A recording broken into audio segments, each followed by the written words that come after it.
Voilà, donc aujourd'hui, on revient à Récolter Semailles, qui quand même donne son titre au séminaire, avec Léla qui nous parle de... Voilà. Oui, enfin donc voilà, ce que je veux faire aujourd'hui, c'est probablement plus proche du texte de Récolter Semailles que n'importe quel exposé qu'on a entendu jusque-là. C'est un texte que je connais vraiment très très bien, que j'ai plongé dedans très profondément, et il a beaucoup d'aspects différents, et donc aujourd'hui je voulais juste me concentrer sur un seul aspect, qui n'est pas du tout l'aspect dont on parle le plus souvent quand on parle de Récolter Semailles. Et c'est en fait une question qui est fondamentalement philosophique, sauf que Grothendieck, qui ne savait rien, pas grand-chose à la philosophie, il aborde la question de la pensée, la connaissance, apprendre, découvrir, enfin tout ce cercle d'idées-là, vraiment oui, la manie, ouais, vraiment de sa façon et selon ses propres expériences en fait. Alors il a deux, on va dire même trois grandes périodes d'expérience dans sa vie. Donc il y a l'enfance qui est une source inépuisable pour lui de découverte de soi-même, de lui-même. Et ensuite il y a sa longue période mathématique, et ce que je trouve très joli dans ce qu'il dit sur la pensée, et qu'on va beaucoup le voir dans ce que je vais dire, c'est la comparaison entre la pensée des maths et la pensée qui découvre, la pensée générale quand on cherche à découvrir quelque chose. Et je pense que sa façon de parler de la pensée qui cherche, ça vient très largement d'abord et avant tout de son expérience en tant que mathématicien, ce qui ne veut pas dire, c'est pas complètement général, ça ne s'applique pas à tout le monde et à toutes les pensées qui cherchent. Et après, bien sûr, il y a la deuxième, la troisième grande période de sa vie où il s'est adonné à la méditation, et donc il a aussi pendant très longtemps cherché, mais pas le même genre de choses. Donc il fait une différence là qu'on va découvrir. Tout mes transparences sont des citations. Et ça serait très long si je lisais tout, donc je vais en lire certains, mais je ne vais pas tous les lire en entier parce que ce serait long. Mais ce que j'ai essayé de faire, c'est que j'ai pris pas mal de bouts de son texte, pas mal, une quarantaine, et j'ai essayé vraiment de les structurer de façon à nous faire découvrir la pensée, ce que c'est la pensée, vraiment du point de vue de Grothendieck, qui est à prendre pour moi à égalité avec tous les philosophes et les autres personnes qui ont cherché à savoir ce que c'est que la pensée en fait. Donc, ça commence, je ne vais pas lire toutes les citations, donc je vous encourage à lire pendant que je parle. Je vais lire certains, les plus importants, mais pas toutes. Alors, pour commencer, il y a une chose qui est fondamentale dans tout ce que je vais dire, c'est que la pensée qui cherche, c'est particulier, c'est pas juste toute la pensée. C'est vraiment un domaine particulier, c'est-à-dire c'est une façon de penser particulière qui s'applique à des domaines de la connaissance qui sont particulières, et fondamentalement, c'est pas du tout la seule façon qui existe d'apprendre et connaître des choses. Donc il fait une vraie différence, c'est quelque chose qui est délimité. C'est une façon de penser spéciale qui est ce qu'on utilise quand on désire consciemment comprendre quelque chose qu'on ne comprend pas. Mais on va voir. Donc là, il dit vraiment la pensée au travail, c'est la pensée qui cherche consciemment à comprendre quelque chose qu'on ne comprend pas. Donc, tous les mots qu'il utilise, qu'on va voir, ça revient encore et encore, et c'est développé de plus en plus en fidélité, précision, ces mots-là. Quels sont les rôles de ces aspects de la pensée, ou ces buts de la pensée qui cherche dans le fait de chercher.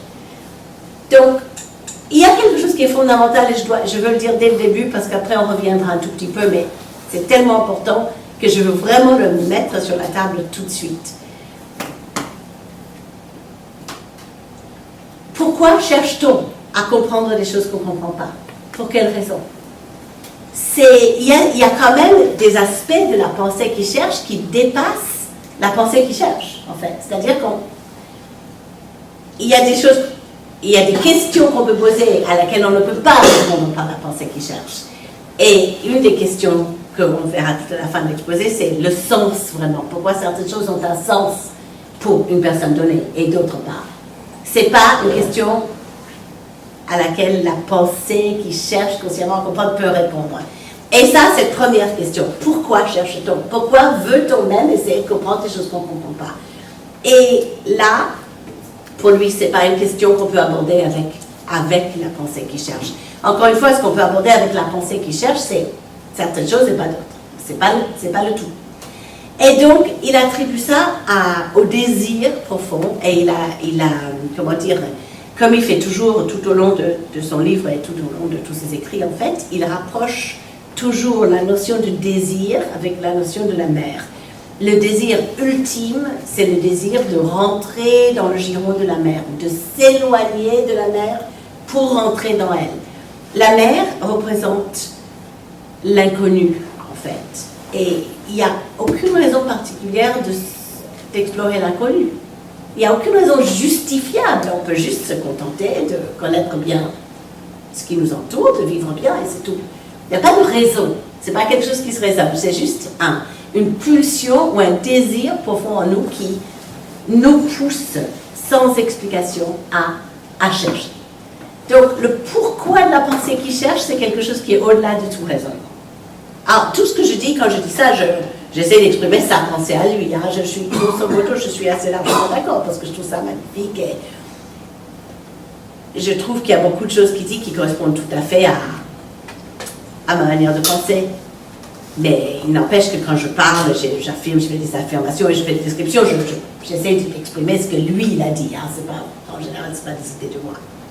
Donc, autre concept qu'il introduit, il fait une grande différence entre deux sortes de connaissances qu'il appelle savoir et connaître, mais il ne respecte pas toujours cette division.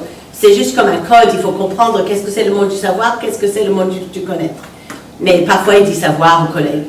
C'est pas rigide hein, comme utilisation de ces mots. Il les utilise juste pour diviser deux sortes de façons de savoir les choses. Et par exemple, il donne l'exemple qu'il donne typiquement, et il revient dessus encore et encore, c'est les messages de nos rêves. Il croit énormément que les rêves nous apportent des messages.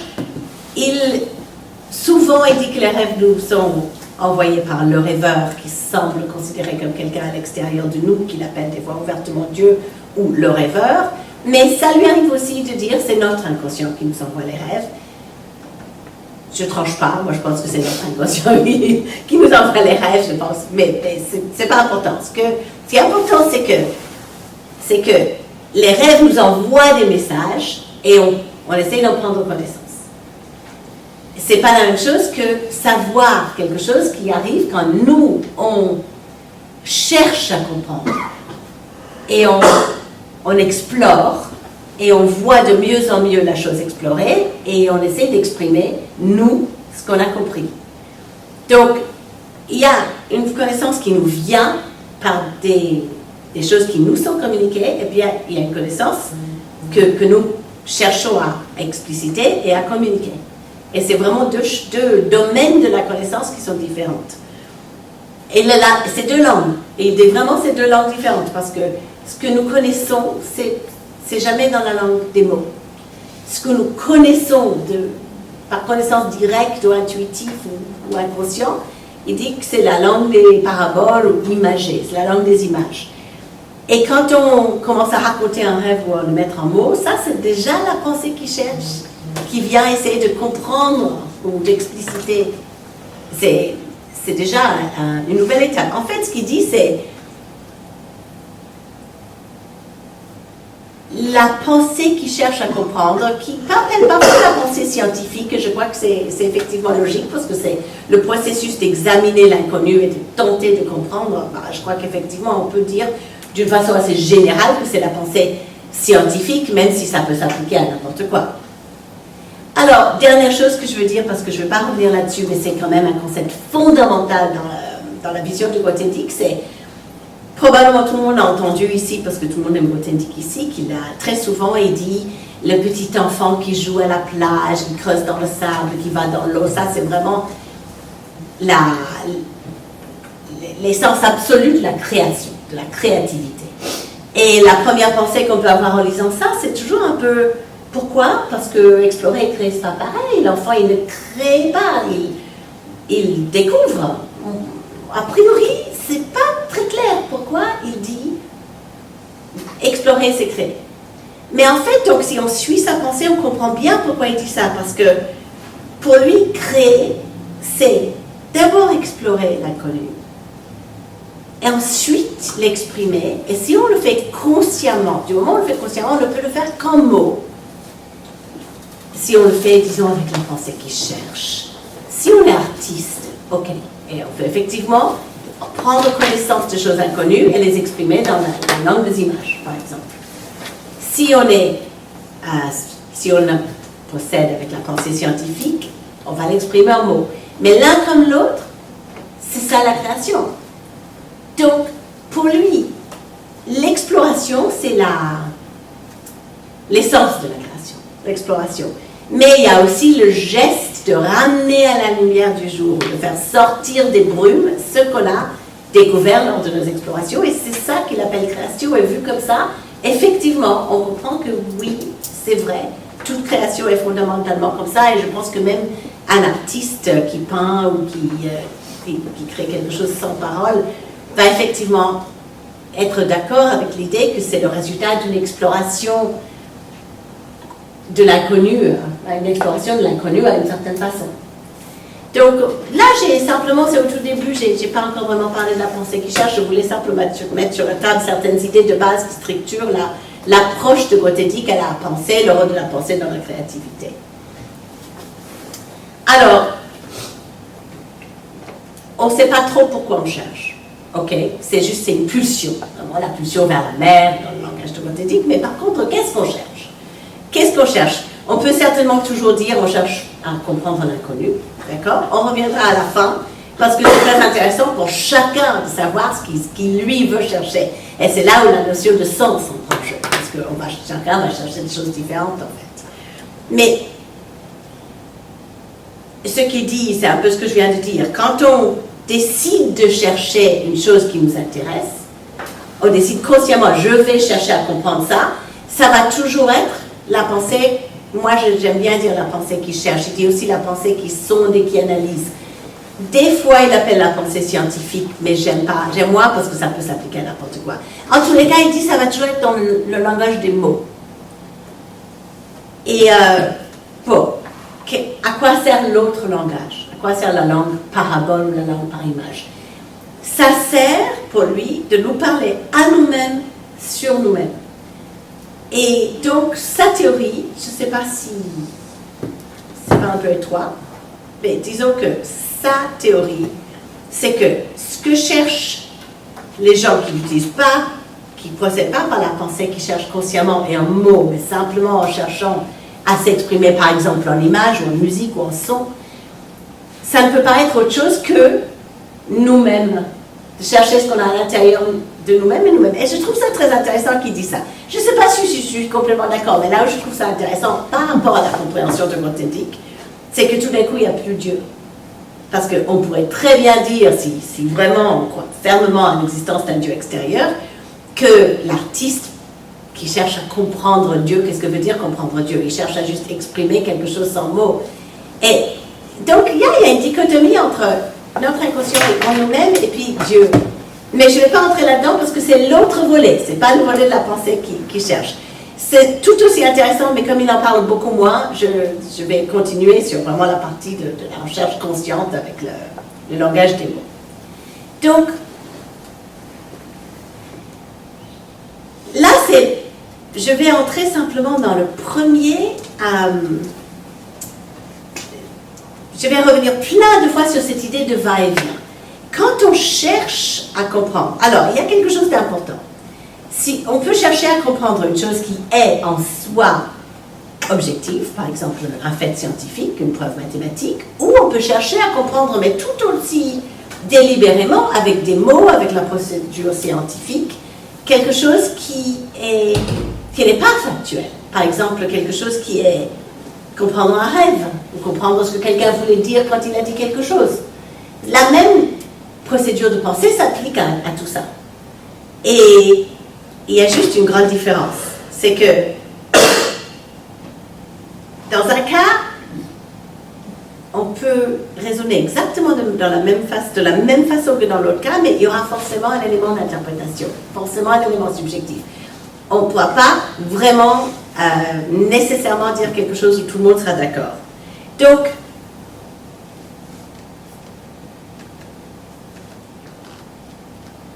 il essaie quand même de dire, si une image se présente à moi, si une image se présente à moi, et dans cette citation que je ne lis pas, mais où il parle à la fin d'un massacre, il dit, cette image de massacre s'est présentée très très fort à moi, et il parle de ce qui s'est passé à ses travaux avant son départ, quand tout le monde a pris des petits bouts et tous ces trucs de ressentiment qu'il avait et tout. Il considère qu'il avait laissé un corpus de travail qui était magnifique et très unifié, et qui a été un peu déchiré en morceaux et massacré. Et il dit, j'ai mis très longtemps à développer, à ce que se développe en moi-même l'image de massacre. Mais une fois que cette image est venue, elle est remontée à la surface, et après je l'exprime en mots. Et il considère, à plusieurs endroits, qu'il y a des niveaux de profondeur, que le langage des images, qu'il a dit, c'était vraiment pour comprendre des choses sur nous-mêmes, c'est plus profond, et que ça remonte à la surface. Et que la pensée qu'il cherche, c'est beaucoup plus près de la surface. Ce qui est normal, parce que c'est une intention délibérée, consciente, en fait. Donc, il exprime assez souvent l'idée que la pensée qu'il cherche, il appelle ça un niveau plus superficiel. Mais par superficiel, il ne veut pas dire que ça manque de profondeur, mais simplement que c'est plus près de la surface, et la surface, c'est l'endroit où on est pleinement conscient. Donc, ce qu'il dit, c'est que la pensée consciente peut plonger dans les profondeurs mystérieuses de nous-mêmes et remonter les choses et les exprimer en mots.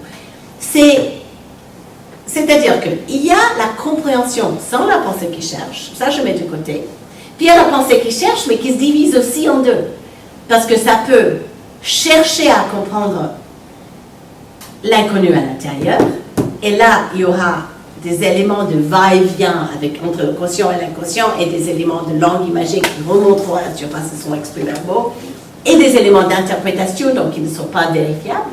Et puis, il y a la pensée qui cherche des choses extérieures, donc scientifiques. Donc, je montre ici aussi un dernier principe qui pour lui est très important dans le processus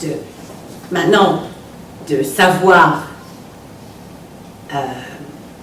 quel que soit le sujet de l'exploration de notre pensée, je parle toujours vraiment maintenant purement de la pensée qui consciemment cherche à comprendre l'inconnu. Et en fait, je vais parler surtout de la manière dont ça marche.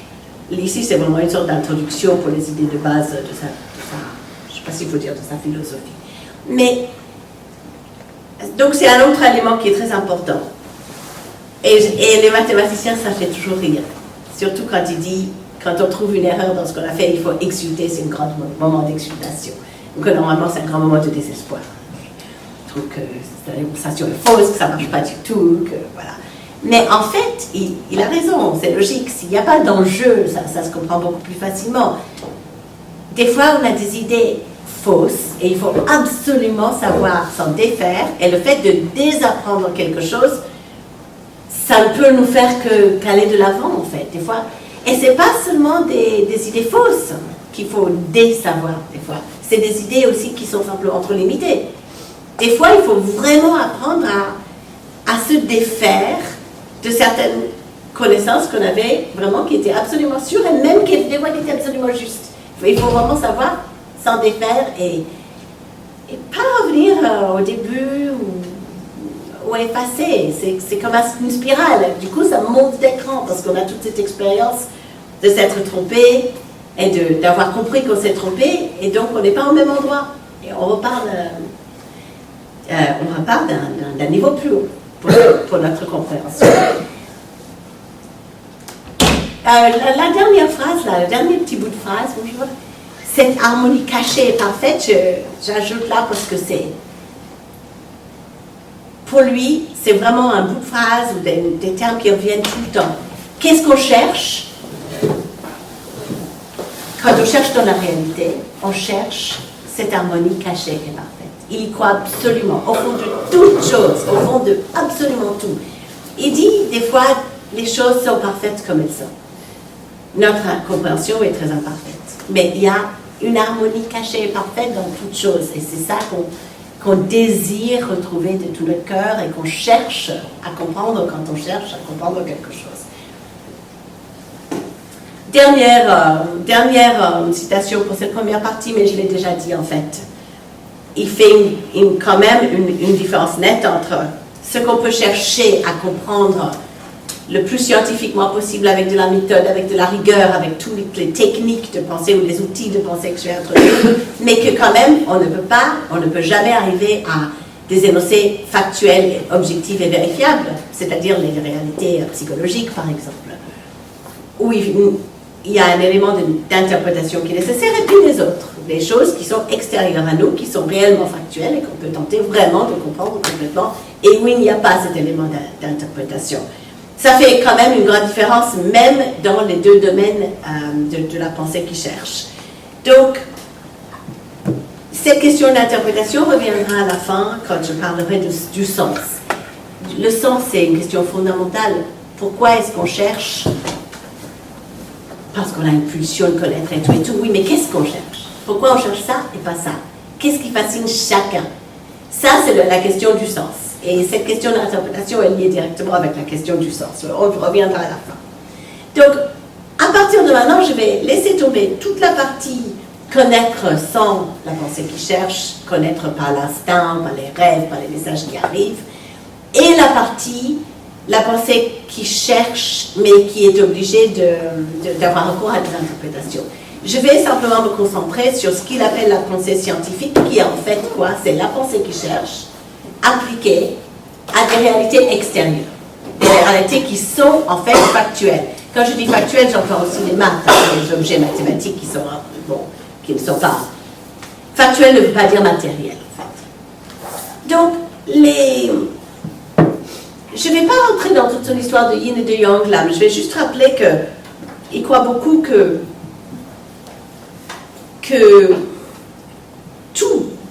chaque personne, chaque événement, que chaque aspect de chaque chose, il y a deux aspects complémentaires qu'il appelle yin et yang, qui sont féminins ou masculins si l'on veut, mais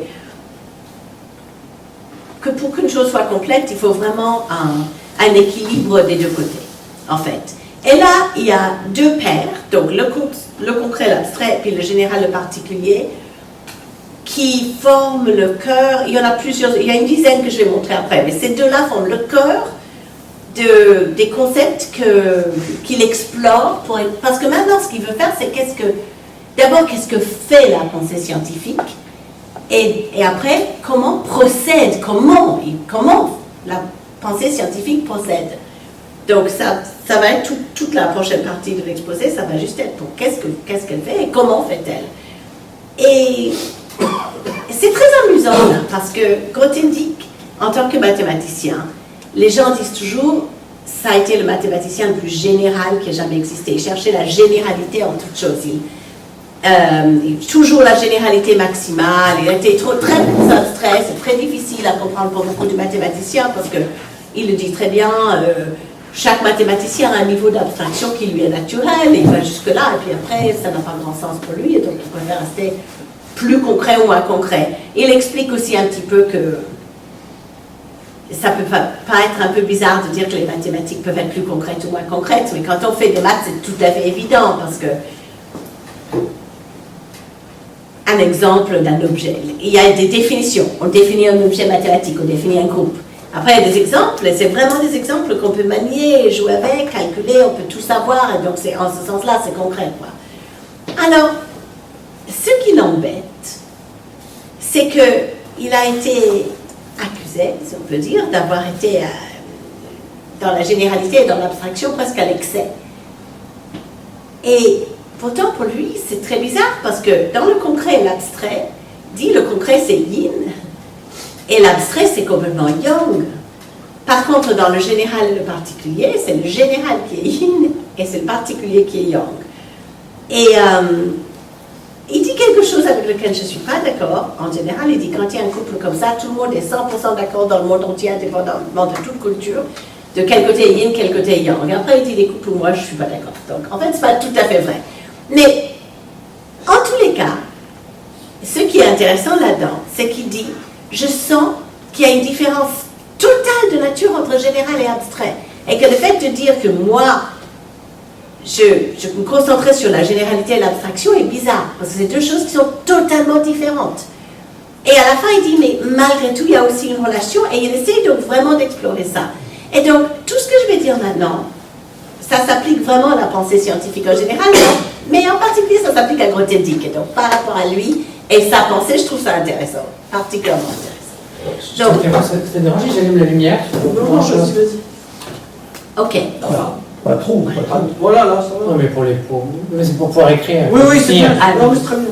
Ou même la fin. Ok, alors, d'abord il dit, la pensée, c'est le véhicule privilégié de l'abstraction. Et il dit plus que ça. La pensée ici, c'est la pensée dans le sens que j'ai expliqué. La pensée qui cherche et la pensée qui s'exprime par le langage des mots. Et il dit, et il n'a pas tort, que les mots, déjà, c'est quasiment la chose la plus abstraite qui peut exister. Je dis rien que le fait de dire un mot pour un objet concret, c'est une abstraction. Donc, du moment où on va utiliser la pensée pour exprimer les choses en mots, c'est déjà prendre une chose concrète et monter d'un niveau d'abstraction. Et bon, il explique que selon le tempérament, les gens ont tendance, tout le monde part du concret. On va étudier quelque chose qui est à la base pour lui concret. Maintenant, je parle vraiment de pensée scientifique, donc pensée qui explore des objets qui existent en dehors de nous, factuellement. Et les gens, selon leur tempérament, et ils iront de plus en plus dans le niveau de l'abstraction. Et voilà, il dit juste comme ça, c'est ce que je viens d'expliquer, fondamentalement, tout le monde peut penser, mais la pensée mathématique, c'est le truc le plus abstrait qui soit, mais bien sûr, à l'intérieur de la pensée mathématique, il y a vraiment des niveaux de concret, d'abstraction qui vont des plus simples à très très abstraits. Donc il y a une très très grande échelle même à l'intérieur des maths.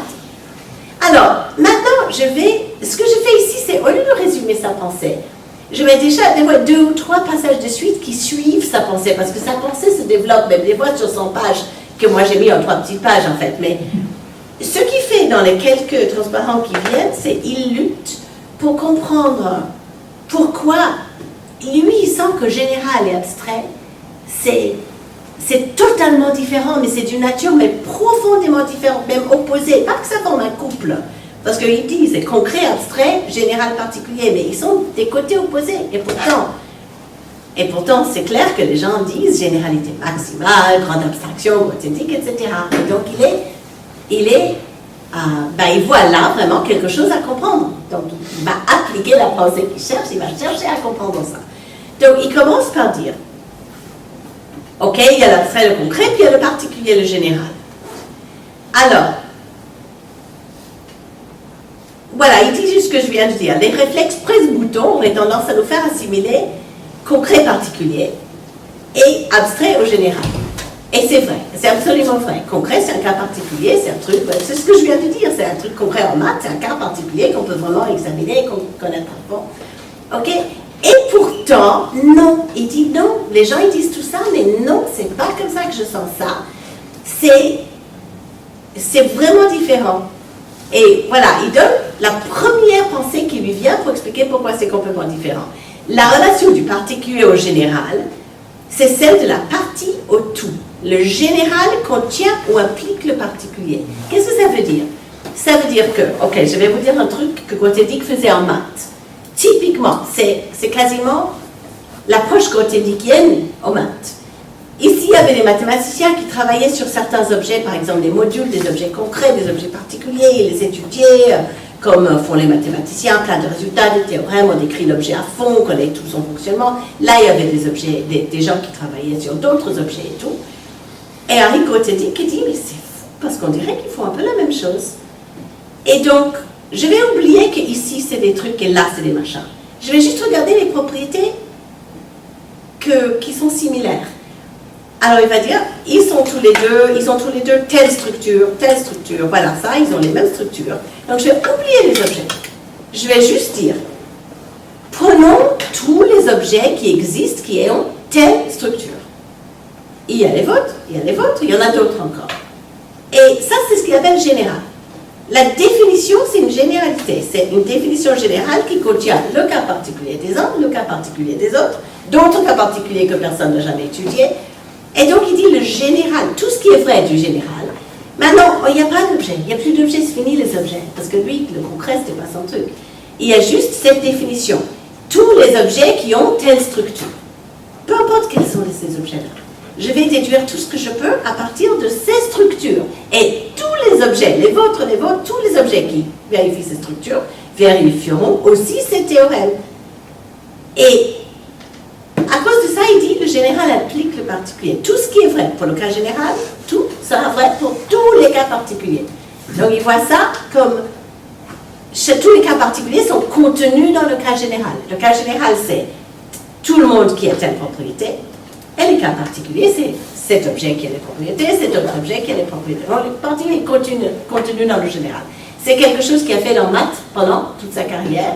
C'est une notion qui est pour lui fondamentalement naturelle, familière. Et donc, il dit, mais ça, entre le concret et l'abstrait, ça n'a rien à voir. C'est juste pas du tout comme ça. Et il essaie donc d'expliquer pourquoi, pour lui, le concret et l'abstrait, ça n'a rien à voir.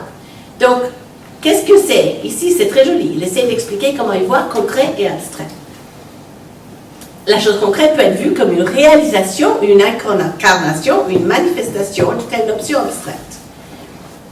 Ainsi, un chaudron en cuivre, ou plutôt son rebord, est une réalisation de la notion de cercle. La surface d'un ballon en cuivre, ou celle de la planétaire, est une réalisation de la notion de sphère. Mais personne ne songerait à dire que la notion de sphère implique ou contient l'objet concret qui est le ballon de foot ou la forme approximativement sphérique n'est qu'un aspect parmi une infinité d'autres. C'est-à-dire que quand on a un objet concret et un objet abstrait, ce qu'il dit c'est l'abstraction c'est sphère, l'objet concret c'est ballon, et c'est absolument impossible de dire que la sphère est contenue, que le ballon est contenu dans la notion de sphère. Ça a beaucoup plus. Le ballon est en cuir, il a plein d'autres propriétés. Il est nullement contenu dans la notion abstraite sphère. On dirait même que sphère est comme une pâle ombre de la notion de ballon, en fait. C'est presque dans l'autre sens. Et c'est ça qu'il dit. Il dit, quel que soit le niveau d'abstraction auquel on se place, ce n'est par lui-même ni général ni particulier. Il comporte toujours du général et du particulier. Tout ce qui est connu du général s'applique ipso facto au particulier, mais dans le particulier, il y a en plus des traits individuels différents d'un cas à l'autre. J'essaie de souligner le particulier est contenu dans le général, alors que le concret n'est pas du tout contenu dans l'abstrait, mais au contraire ajoute à l'abstrait. Donc qu'est-ce qui lui arrive? Il pense tout ça, il essaie vraiment d'exprimer pourquoi il trouve que cet accouplement généralité-abstraction, que cette association que les gens font toujours, et d'ailleurs qu'on lui attribue, n'est pas juste. Donc, il dit tout ce que je viens de dire. Et puis, il va dormir. Et puis, le lendemain, il repense à ça et il est gêné. Parce que, malgré tout, généralité et abstraction, tout le monde le sent. Il y a effectivement une connexion. Et cette connexion qui est de s'éloigner du concret et du particulier. Malgré tout, même s'il a essayé d'expliquer pourquoi il n'était pas d'accord avec cette connexion, il se réveille le lendemain et la connexion est toujours présente, en fait. Donc, il dit qu'il était resté en lui une insatisfaction diffuse, une impression de ne pas encore bien vue. J'avais beau avoir écarté le rapprochement entre abstraction et généralité, en le qualifiant de réflexe presse-bouton, il en continuait par moi à rôder dans ma tête. Pour le concret et le particulier, d'accord, ça a bien l'air d'être des qualités de nature bien différentes, effectivement, parce que le particulier n'a aucune raison d'être concret, ça peut l'être ou pas l'être selon ce qu'on étudie. Mais je ne pouvais pas m'empêcher de sentir une affinité ou une attirance bien fin qui dira si c'est l'une ou l'autre, entre abstraction et généralité. C'est ce sentiment que je voudrais essayer à présent de cerner. Donc, cet effort de placer généralité et abstraction, les rôles de ces notions dans la pensée scientifique, c'est fondamental pour son analyse de la pensée qu'il cherche. Il faut dire que je vous livre ici, pas ses conclusions finales, mais le processus de pensée que lui a appliqué à comprendre la pensée. En fait, donc on suit sa pensée, donc on développe pas par pas sa pensée sur la pensée. Et on aboutira donc à sa conclusion finale avec la structure du processus de la pensée que je trouve très bon. Donc, ok, il faut dire qu'il a été souvent accusé d'adorer l'abstraction et d'aller trop loin dans l'abstraction et de rajouter de l'abstraction même quand ce n'était pas nécessaire et d'avoir un vrai goût pour l'abstraction. Et il le nie absolument. Et il dit une chose que j'ai trouvée vraiment très frappante. Il dit c'est vraiment pas vrai du tout, c'est pas un désir, c'est pas une pulsion, c'est même pas moi qui décide. C'est les choses que je suis en train de sonder qui me dictent ce que j'ai à faire. Et il compare le niveau d'abstraction comme les vitesses d'une voiture. Disons, si on conduit une voiture, c'est un peu la route qui nous dit quelle vitesse mettre. Et moi, c'est pareil avec l'abstraction. Je mets le niveau qu'il faut. Et il dit, ce qui est vrai pour moi et pour très peu d'autres mathématiciens, c'est que je peux mettre n'importe quelle vitesse, ça ne me dérange absolument pas, alors que la plupart des mathématiciens, ils ne tolèrent plus au bout d'un moment. Ça, c'est vrai. Mais à part ça, ce n'est pas un désir de ma part du tout. Je m'en fiche complètement, je fais ce qu'il faut. Mais, et voilà, il trouve effectivement il tombe sur la bonne tension entre généralité et abstraction. Il dit, voilà, en fait, je comprends ce qui se passe. Il semblerait bien qu'au niveau de la pensée scientifique, tout au moins, la recherche de la généralité, qui est une recherche qu'il trouve absolument légitime quand on étudie quelque chose, des fois, c'est un processus absolument naturel et scientifique d'ignorer les particularités les plus, comment dire, les moins importantes de la chose qu'on étudie pour regarder vraiment les propriétés fondamentales qui peuvent être partagées par d'autres objets. Donc c'est la recherche de généralité qui est vraiment le pas naturel dans la recherche scientifique, alors que l'abstraction pour lui c'est rien. C'est quelque chose, c'est un outil. Mais la recherche de la généralité s'accompagne nécessairement, que nous le voulions ou nous en rendions compte ou non, d'une abstraction croissante. Que oui, c'est vrai qu'ils vont de pair, ils vont ensemble. Pourtant, ce n'est pas du tout la même chose, ils sont très différents, ils ne sont pas de même nature, mais dans la pensée scientifique, il se rend compte que c'est vrai que l'un s'accompagne nécessairement de l'autre. Et c'est vraiment intéressant parce que là, il part de sa propre expérience de mathématicien. Et je pense que sans cette expérience-là, et même pas l'expérience d'un mathématicien, mais l'expérience de ce mathématicien, qu'il était lui, on ne pourrait pas effectivement tomber sur cette explication-là, que je trouve très convaincante. Une fois que je l'ai lu, j'avais vraiment envie de dire, c'est vraiment ça. Non, c'est vraiment pas la même chose, c'est complètement différent, et pourtant, oui, ça va ensemble. Et voilà, il résout en quelque sorte cette espèce de paradoxe. Donc, excuse-moi, tu peux revenir sur la définition du paradoxe? Tu peux la reformuler? D'une part, les gens disaient, et même lui sentait, il n'a pas pu nier que généralité et abstraction, ça va ensemble. D'autre part, il les voyait comme complètement opposés, vraiment différents, d'une nature vraiment différente. Et si j'allais le dire en une seule petite phrase, en trichant, généralité c'est yin et abstraction c'est yang. Ça contient tout un nuage d'associations, etc. Mais la généralité, c'est la chose qui est moins de très concret, en fait, de très particulier. C'est vraiment la chose qui est plus informe. Voilà, je vais utiliser vraiment le mot informe, parce que plus on va dans le général, moins on est avec une forme précise. Et donc, on devient plus informe, et ça, c'est fondamentalement aller vers le yin. Alors que l'abstraction, c'est la pureté, la structure, sans les petits traits individuels qui seraient yin. Voilà, donc pour lui, l'abstraction, c'est complètement aller vers le yang, c'est la structure, c'est la pureté, c'est comment dire, la pureté dénuée de personnalité, disons. Et c'est même pas si intéressant, comme il dit, c'est juste un outil que des fois on utilise parce que c'est utile, mais c'est pas la chose qui est intéressante en soi. Donc, voilà, c'est un peu ce qui est exprimé d'ailleurs dans la deuxième moitié. La chose qu'on étudie avec la pensée qui cherche, c'est toujours l'inconnu. Et l'inconnu, l'idée de l'inconnu, c'est toujours yin. Et donc, le slogan, c'est on aime la généralité, on s'en fiche de l'abstraction. Mais ça vient toujours ensemble. Il comprend maintenant, finalement il comprend, voilà l'espèce de conclusion. On aurait envie de dire que la généralité ou l'unité, on va beaucoup parler de l'unité après, est ce que nous recherchons d'instinct, semble-t-il. C'est très important d'instinct. D'instinct, ça veut dire, je ne sais pas pourquoi on cherche. On ne sait pas pourquoi on cherche parce que c'est notre cœur de l'être humain qui nous pousse, c'est une pulsion, c'est un désir. Mais qu'est-ce qu'on cherche? On cherche l'unité, la harmonie cachée, tout ça.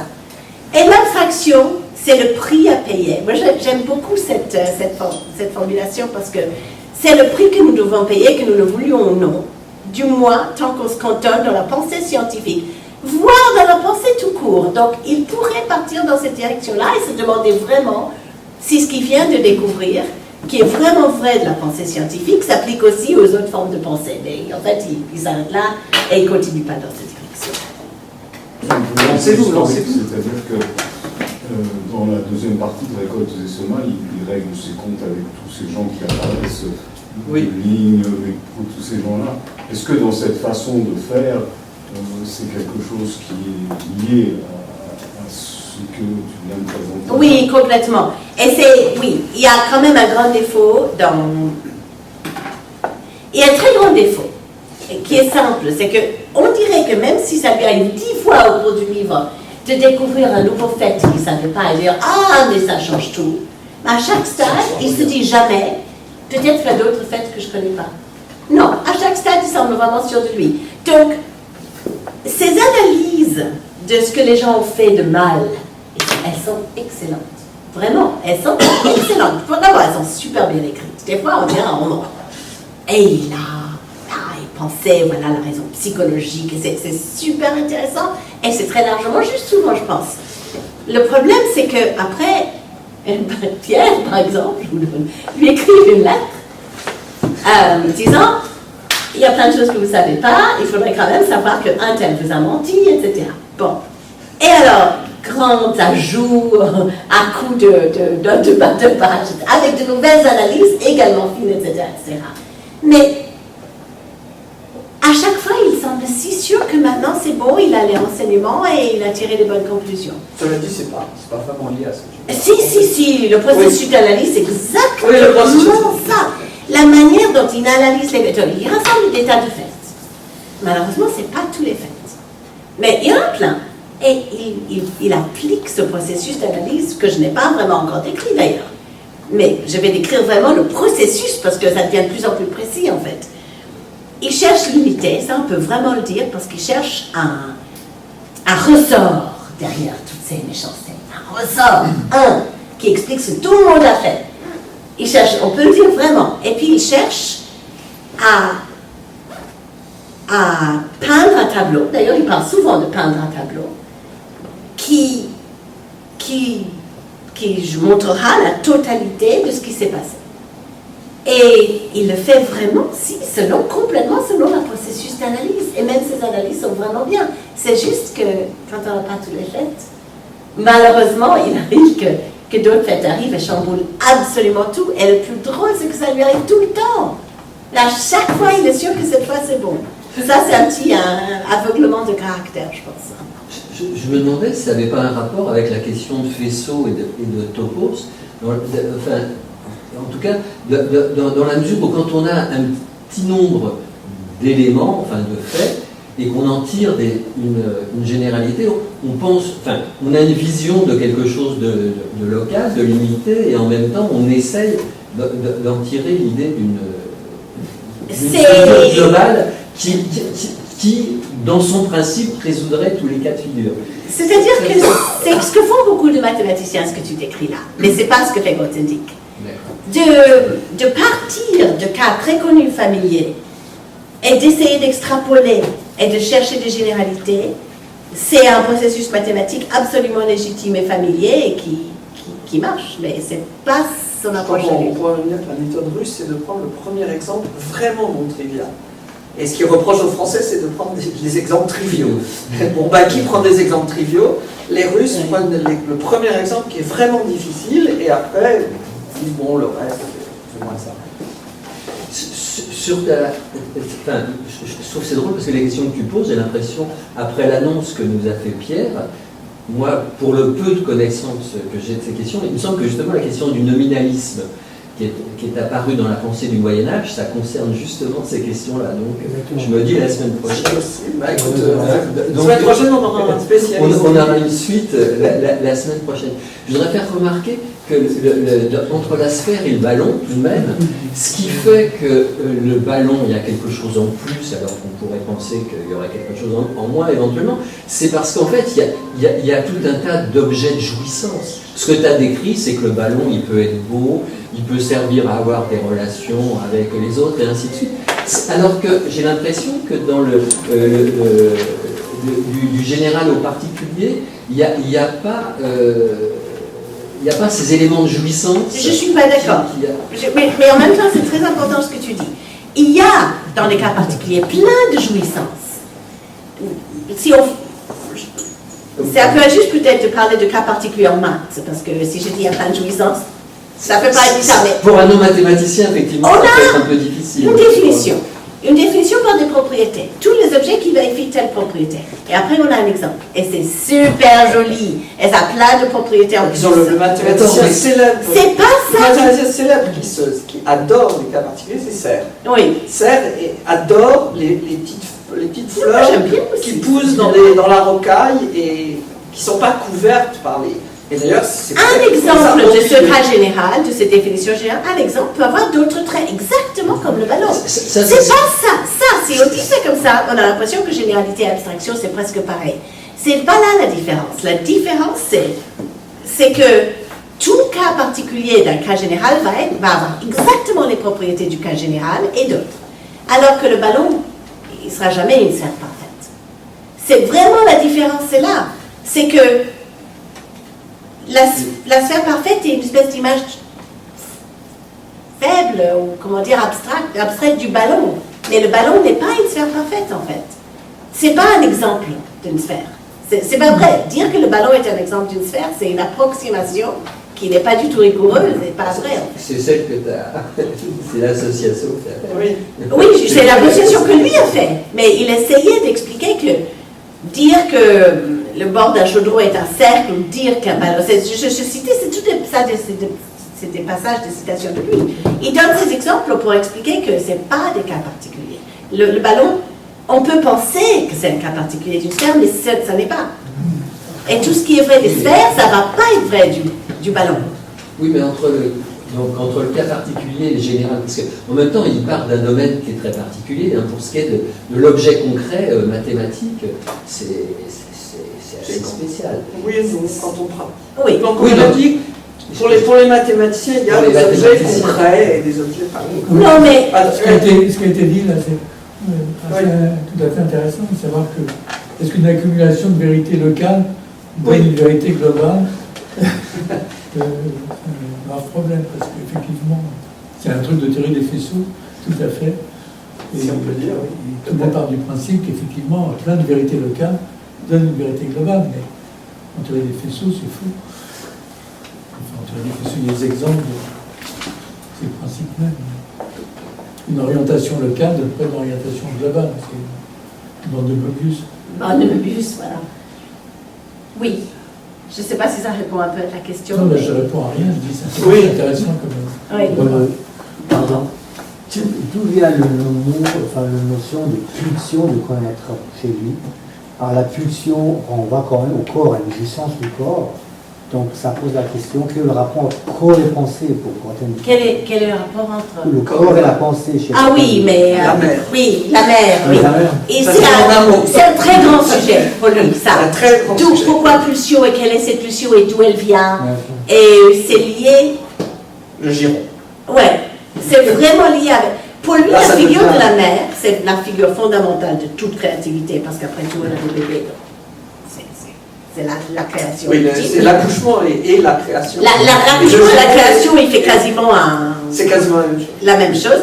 Et puis, la figure familière de la mère qu'on connaît par cœur et que dans la vie, on a envie de s'éloigner et d'aller sur les chemins et de découvrir le monde et de s'éloigner de la mer. Mais le chemin, il nous ramène à la mer, en fait, parce que tout le mystère et tout l'inconnu est vraiment en elle. Donc, ouais, On ça peut quand c'est... même dire aussi, ce qu'on a cité l'autre fois, c'est qu'il a fini par se réfugier à Saint-Giron. Ah oui, oui, c'est vrai. C'est quand Et la fille par se réfugier à Saint-Giron, c'est Après la serre. Oui, Oui, mais ça aussi c'est amusant. Mais Mais tout de même, ça, de mon point de vue, ça renvoie tout de même à la première question que tu as posée, pourquoi on se pose la question. Oui. Mais ça, il faut voir que structurellement, moi dans mon exposé, je vous ai parlé de l'autisme parce que ça donne des pistes sur comment la pensée se met en place. Et comment dire, généralement l'autisme s'est pris à partir du fait qu'il ne s'adresse pas aux autres, mais en fait ce que ça fait généralement gommer, c'est que la pensée, en fait, c'est qu'il faut s'adresser à soi-même. De la même manière qu'il n'y a pas d'érotisme sans auto-érotisme, il n'y a pas de parole adressée sans parole adressée à soi-même. Or, ça, on pourrait dire que c'est une abstraction. C'est-à-dire que le premier partenaire qu'on a tout de même, c'est la mère, qui, alors qu'on est dans un état de dépendance totale, on doit reposer sur quelqu'un et on est confronté à cette logique très particulière qui est la logique de transformation du phallus, qui fait que c'est de sa propre impuissance que naît la puissance sur la mère, enfin l'entourage maternel. Mais en tout cas, donc, il y a une adresse directe, et le fait est que se poser des questions, parce qu'en fait, pour parler aux autres, il faut se dire des choses et se poser des questions, c'est quelque chose qui est une division structurelle, mais qui ne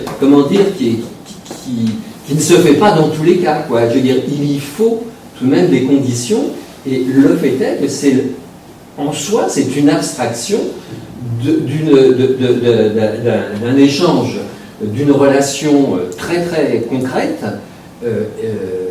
matérielle, pleine de jouissance, à quelque chose qui, pour s'abstraire, doit faire renoncer à des jouissances. Donc, ça me semble effectivement... Est-ce que tu veux dire que le début de l'autisme est ne pas se parler à soi-même? Oui, bien sûr, c'est ça. au lieu de ne parler que à soi-même. En tout cas, il faut cette première étape, et le fait est que c'est pas une évidence. Mais plus exactement, alors là, on reprend les deux différences que tu as faites, on peut se demander si ce ne serait pas ne pas se parler en langage. Parce qu'effectivement, à partir du moment où il y a nomination, où on passe par les signifiants, c'est différent de ce qui se passe juste... Pour lui, c'est sûr que ce qu'il appelle créer, la première chose, c'est se parler à soi. C'est vraiment quelque chose qu'on fait, on exprime en mots, on dit, on parle, mais à soi-même. Et à la fin, on va arriver, quand je vais parler de sens, il arrive aussi à l'idée qu'on parle à l'autre, qu'il y a des efforts de communication et que c'est très facile de communiquer des paroles, mais c'est très difficile de communiquer le sens. Mais ça, c'est pour plus tard. Oui. Ouais. Moi, j'aurais juste te poser une question. Est-ce que tu penses que Grothendieck considère, en tout cas dans Récolte des sommeils, que tout est susceptible d'être saisi par un processus d'abstraction? Non, mais c'est clair que non. Il met vraiment... D'accord. C'est tout le contraire. La pensée qui cherche, la pensée qui sonde et qui analyse, et la pensée qu'il appelle scientifique est vraiment limitée dans ce qu'il peut comprendre. Il y a plein de choses qui se comprennent autrement. Plein. Et ça, il est le premier à le dire. Après, ces choses-là qui se comprennent autrement, on peut, après, essayer de les sonder par la pensée qui cherche. Mais il y a un niveau de compréhension qui est juste différent. Parce qu'en t'écoutant, ça m'a fait penser à certaines analyses qu'on trouve dans la Crisis, où Husserl parle non pas du chaudron et du cercle, mais parle du tronc d'arbre et du cylindre, ou encore du tour de la table et du rectangle. Et il explique bien qu'il y a des œuvres dans notre environnement immédiat, des choses qui sont susceptibles d'obéir à un processus de forme limite. Et je crois qu'il prend l'exemple de l'odeur du jasmin, qui ne respecte pas, il n'y a pas de perfection de l'odeur du jasmin, donc il n'est pas susceptible d'être saisi par ce type d'abstraction. Oui, oui, oui. Et je pense que l'odeur du jasmin, c'est vraiment un truc que Grothendieck serait tout à fait enclin à dire. Ça ne peut pas s'aborder par la pensée qu'il cherche. Parce que c'est ce que c'est. Et il dit des choix, il évoque des idées comme ça en disant on ne peut pas expliquer ça par plus que, et il dit quelque chose comme ça. Il y a des choses, la beauté d'un coucher du soleil, par exemple. Bon, je vais reprendre pour attaquer la suite, parce que c'est juste. Ok, alors. Une petite question. Oui. Je voudrais juste une précision. Là, le désir doit le conduire au vrai, pour trouver le vrai, c'est ce que vous avez dit tout à l'heure. Et je rapproche ça de la phrase « la réalité comme une harmonie cachée et parfaite ». Au fond, la recherche de la vérité chez Grothendieck, c'est quoi? Il cherche pas je ne dirais pas qu'il cherche le vrai, même si c'est vrai qu'il cherche le vrai. La réalité, souvent il dit la réalité. Mais le vrai, c'est la réalité. Justement, comment il formule? Qu'est-ce qu'il cherche dans la réalité? Qu'est-ce que c'est l'harmonie cachée et parfaite? C'est l'unité. Alors c'est une obsession d'unité. Et là, justement, je vais partir là-dessus pendant plusieurs transparents. Qu'est-ce qu'il cherche? Il cherche l'unité. Et c'est vraiment presque une obsession, en fait. La conviction profonde qu'il a que dans les choses qu'il cherche, cette unité existe, que dans la réalité, cette harmonie existe, que le chaos, l'épars de plein de trucs et tout, c'est pas le fin mot, quoi. Oui, mais justement, Attends, je vais laisser parler, puis faire les questions après, parce que non, c'était juste une remarque sur ce qu'elle venait de dire. oui, mais il y en a tellement. À la fin, garde la pensée. Donc, ok, bon, là, c'est très long, donc je ne vais pas tout lire, mais il commence par essayer de justifier un peu pourquoi lui voit sa propre personnalité mathématique comme féminin. C'est quelque chose qui est intéressant, c'est tout un autre volet, parce que les aspects des choses qui l'intéressent, il n'essaie pas de démontrer des choses très très dures, ça ne le stimule pas, il n'essaie pas de démontrer des grandes conjectures très connues, c'est pas ça qui le stimule, il essaie vraiment d'aborder la généralité. Bon, il se décrit un peu, mais surtout ce que je voulais souligner dans ce très long passage, c'est la quête incessante qui a marqué toute mon œuvre, publiée ou non publiée depuis ses débuts, c'est celle de l'unité à travers la multiplicité infinie des choses mathématiques et des approches possibles vers ces choses.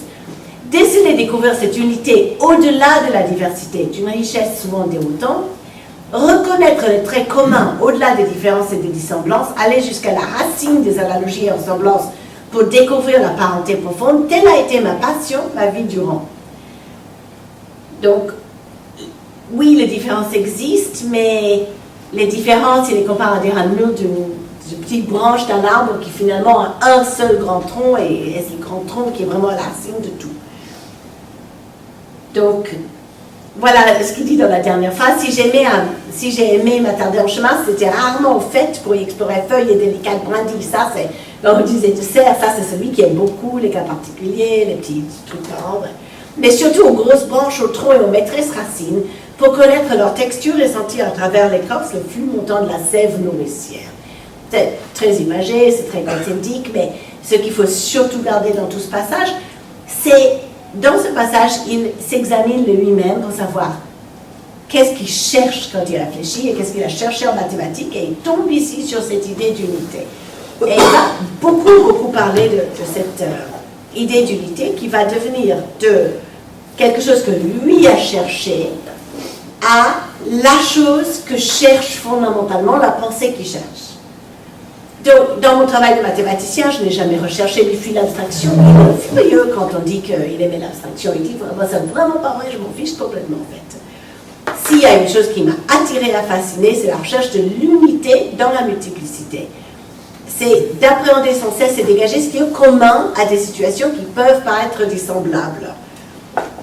Il dit, j'ai découvert ou j'ai su d'instinct depuis toujours que la différence appartient à la surface et la parenté apparaît en profondeur. Et ça c'est très intéressant parce qu'on voit dans cette phrase qu'il cesse de dire c'est ma personnalité, c'est mon goût qui me pousse vers l'unité.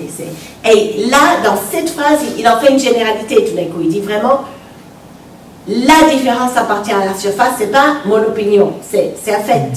Et la parenté apparaît en profondeur. Je sens très bien, très fort ça. C'est quelque chose qui correspond vraiment à mon instinct, mais je sais qu'il y a des gens qui vraiment trouvent les différences beaucoup plus parlant et plus profond que ce qui est similaire. Je sais que tout le monde ne ressent pas ça. Mais pour moi, ça correspond vraiment à un sentiment que j'ai, pas seulement en maths, mais dans la vie en général, en fait. Donc, il revient sur l'idée que général, ce qu'il cherchait vraiment, c'est lié directement avec unité. Rechercher le commun dans le disparate, la parenté dans le dissemblable, c'est aussi chercher le général à travers le particulier. Le commun, c'est l'unité. Donc, bon, il se plaint, la mode mathématique au mépris de la généralité, etc.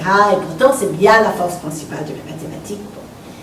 Mais, je préfère mettre l'accent sur l'unité plutôt que sur la généralité, mais ce sont là pour moi deux aspects d'une seule et même quête. L'unité en représente l'aspect profond, la généralité l'aspect superficiel. Ces aspects se manifestent l'un par la perception de la parenté, et l'autre par celle d'une similitude ou d'une ressemblance. Bon, c'est devenu un peu technique et je ne sais pas si c'est d'accord avec ce qu'il dit par ailleurs. Mais de manière générale, ce qu'il faut comprendre ici, c'est que sa pensée progresse jusqu'au point où, tout d'abord, il a compris que sa recherche de généralité en mathématiques et dans la pensée de toute sa carrière, qu'il reconnaît pleinement, pas comme l'envie d'abstraction qu'il renie, c'est en fait vraiment la recherche d'unité. L'unité qui sent être cachée au cœur des choses qui ont l'air... Ça me fait toujours penser aux modèles standards en physique ou des choses comme ça, ou des modèles qu'on a qui expliquent vraiment quelque chose dans le monde, qui correspondent à toutes les observations, qui expliquent, mais qui sont... Tout le monde reste sur sa faim, tout le monde est terriblement insatisfait parce que il n'y a pas d'unité profonde, il n'y a pas de principe ou de ressort, de raison derrière unifié qui produit ça comme un arbre. C'est juste, il y a ça, et c'est pas satisfaisant. Et je pense que tout le monde sent un petit peu ça. Donc je crois que ce qu'il dit ici, c'est effectivement assez universel. Il commence à suivre le chemin de ses maths, sa pensée, son désir de généralité, son désir de l'unité vers le désir, un désir général d'unité. En fait, il commence à essayer d'identifier quelque chose qui est général et qui appartient à la pensée, en fait. Donc, indépendamment de tout mode et tout esprit d'époque, il semble bien que la pensée scientifique ne peut s'empêcher, par sa nature même, de revenir sans cesse à la recherche de ce qui est commun. Maintenant, il a cessé de parler de lui-même, en fait. Il comprend que ce qu'il est en train de chercher, c'est quelque chose qui appartient à la nature même de la pensée scientifique. Donc, c'est peut-être là un trait universel de la pulsion de connaissance en nous. Bon. Nous poussons sans cesse, que nous le voulions, le sachions ou non, à rechercher l'un à travers le multiple. Donc, multiplicité et unité, c'est son couplet de Jung. Je ne puis m'empêcher de me sentir comme étant moi-même ce multiple à la poursuite de l'unité, élusive, insaisissable, à la fois lointaine et très proche, à la fois bien connue et pleine de mystères. Le langage, pour ceux qui connaissent Grothendieck, le langage c'est archi familier parce que la dernière phrase c'est la mer, c'est toujours les mots qu'il utilise pour décrire la mer, le giron, la naissance, le monde, la matrice, enfin tout ce cercle de mots qui représente en même temps le très familier et l'infiniment inconnu et l'objet de notre pulsion, en fait. Alors, j'arrive à... Ça, c'est vraiment un truc que je trouve assez unique. Je pense, j'ai jamais vu un autre texte qui est même similaire à celui-là pour cette partie-là. Il se demande, quand on réfléchit avec ce qu'il appelle la pensée qui cherche, qui analyse, qui sonde, qui explore l'inconnu, qu'est-ce qu'on fait? Comment pense-t-on? Quel est le processus de pensée, en fait? Et si on demande en général à n'importe quel scientifique comment on fait, on va dire, on réfléchit beaucoup à la chose, on le retourne dans tous les sens, on essaie des expériences, on tâtonne, on tâtonne dans le noir, et puis il y a des lueurs de compréhension, et enfin c'est vraiment des choses que les chercheurs disent tous. C'est une expérience totalement universelle de tous les chercheurs, et sa vérité. Mais il va beaucoup plus loin que ça en fait. Il veut vraiment comprendre comment on fait, qu'est-ce qu'on fait, qu'est-ce que fait la pensée. Donc il commence donc il a écrit des centaines de couples yin-yang. Dans les centaines de couples yin-yang, il rassemble juste ces 10-là qui pour lui forment vraiment partie de la pensée qu'il cherche. Qui se rapporte particulièrement juste à la pensée qu'il cherche.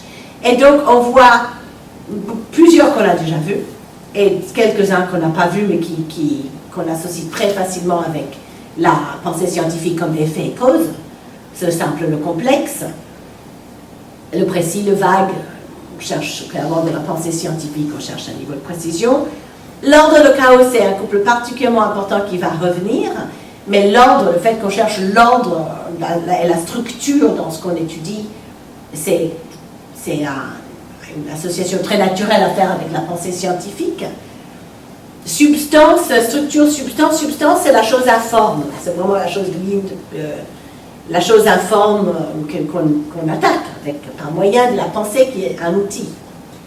Alors, il dit, ce qui est intéressant, c'est que dans le premier groupe, les mots en gras, c'est ce qu'il appelle les attracteurs. C'est les choses qui nous attirent.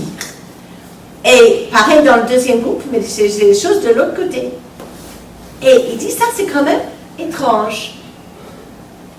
D'une part, par exemple, ça va être le général qu'on a dit était plus sous la fécondité, enfin les choses qui sont plus yin, plus informes, qui nous attirent. Et d'autre part, c'est les choses qui sont vraiment la structuration et l'ordre, et comme l'abstraction, et vraiment le côté yin. C'est deux ensembles d'attracteurs qui sont opposés, comme on l'avait dit avant, sur le général et généralité et abstraction. C'est un peu la même chose, mais maintenant il y a des groupes de 5. Tous les couples sont dans l'ordre yang. Oui, tous les couples là sont dans l'ordre. Donc là, dans les 5 premières, c'est le yin qui attire, et dans les 5 autres, c'est le yang qui attire. Donc, il dit, ok, c'est vrai. Dans les 5 premiers, c'est le yin qui attire, dans les 5 autres, c'est le yang qui attire, mais l'attraction n'est pas la même.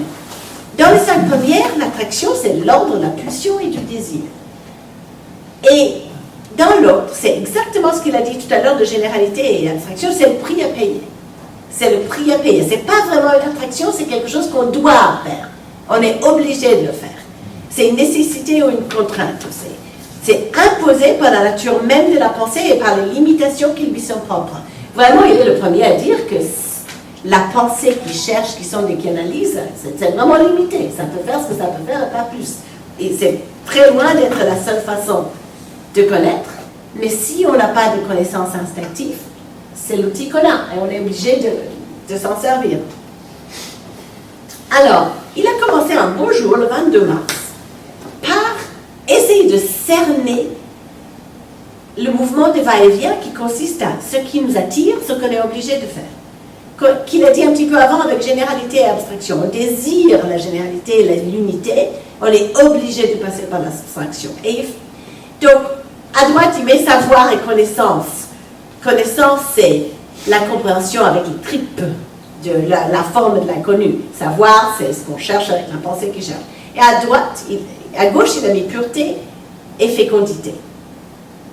Ah, pureté, on pourrait dire que c'est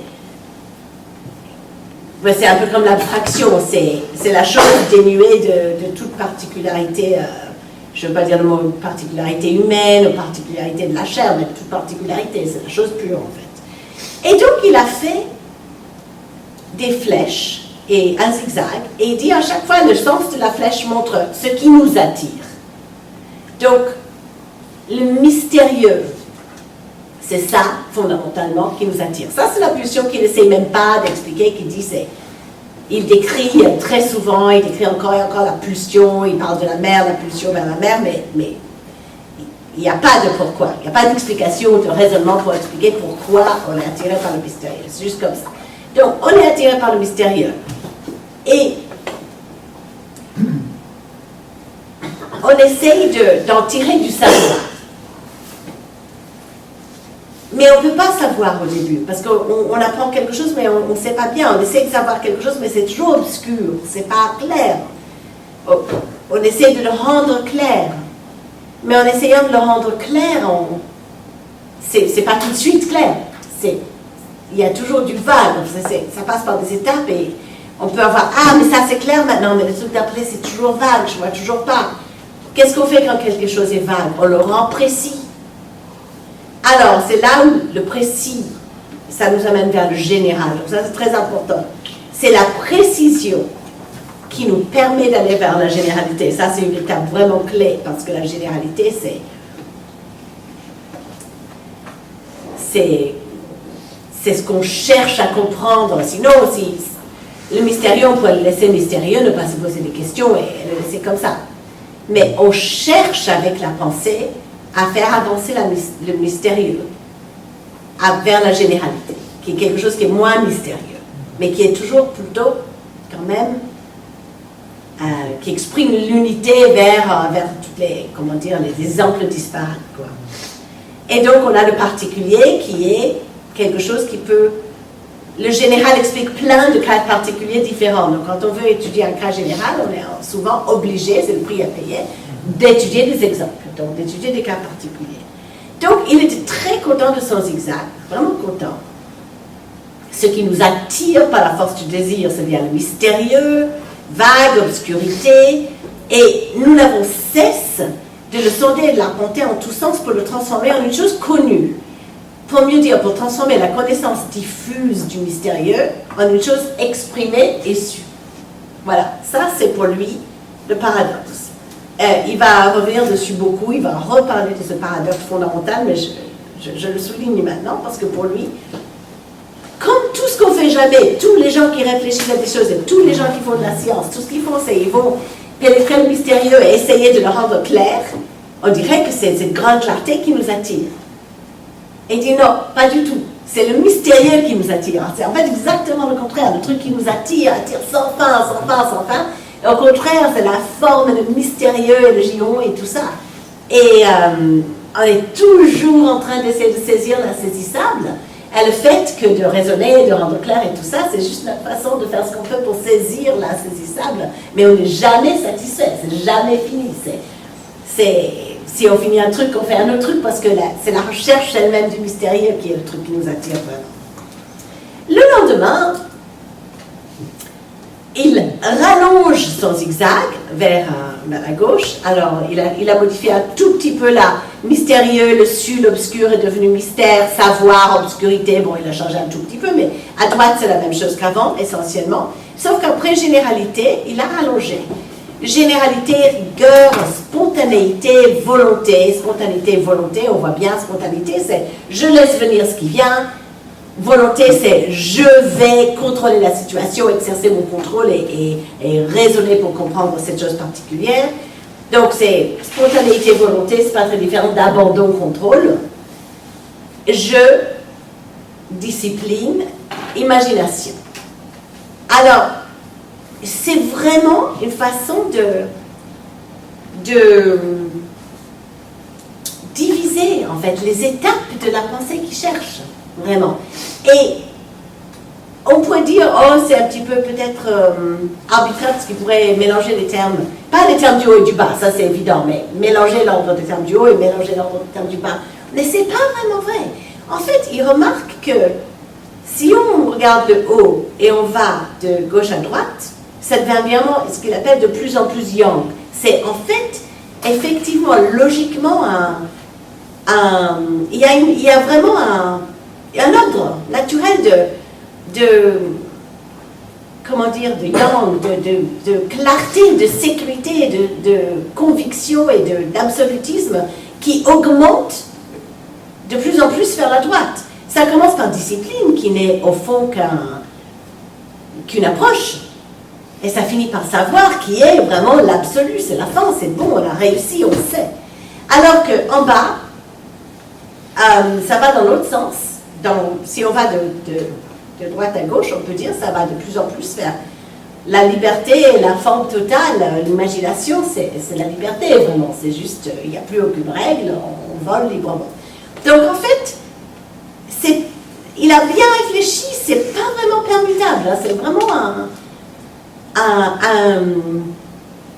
un processus qui a une direction, en fait. Voilà, il est très content de ça, il est ravi. Alors, j'ai souligné dans les couples qui sont en dessous, c'est les mêmes couples avant, mais j'ai souligné le simple et l'ordre, parce qu'il trouve que le simple et l'ordre sont très importants.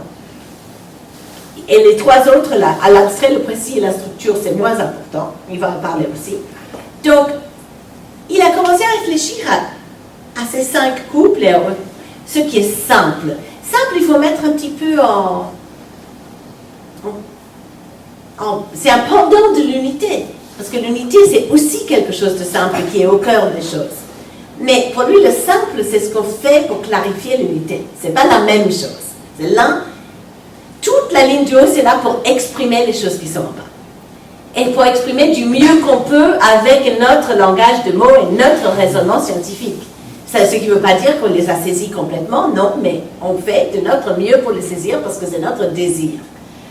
Donc, l'abstraction, la précision et la recherche de la structure, c'est des choses, des qualités subordonnées que l'esprit ne recherche pas vraiment pour elle-même, mais c'est des moyens propres à la pensée pour lui permettre d'appréhender le simple dans la complexité déconcertante des choses et des événements. On dirait que l'unité, ça serait quelque part en bas, c'est la chose qu'on désire, et le simple, c'est la chose qu'on vise, qui est possible, qui est atteignable par notre pensée, en fait. Donc, il a pris le zigzag d'avant et il a encore continué vers la gauche. Donc, on a fini avec discipline, imagination. Oups. Et donc, dans l'imagination, la discipline scientifique va décanter ou séparer ce qui est factuel. Et le reste, ça va... Il y a une flèche en pointillé. Le pointillé, c'est juste parce qu'il n'avait pas envie de recopier le tout. C'est juste pour dire on met tout ça. Et donc c'est de plus en plus long. Mais dans l'imagination, donc la pensée scientifique va prendre le fait. Et le reste, il ne va pas prendre. Mais, et ça c'est très important. Alors le fait est connecté au rêve. Pourquoi? Parce que pour lui, le rêve nous apporte des renseignements. Mais nous apporte, ce n'est pas nous qui découvrons, c'est le rêve qui nous dit. Après, notre pensée va prendre le rêve et analyser le rêve et chercher qu'est-ce qui dans le message du rêve est réel.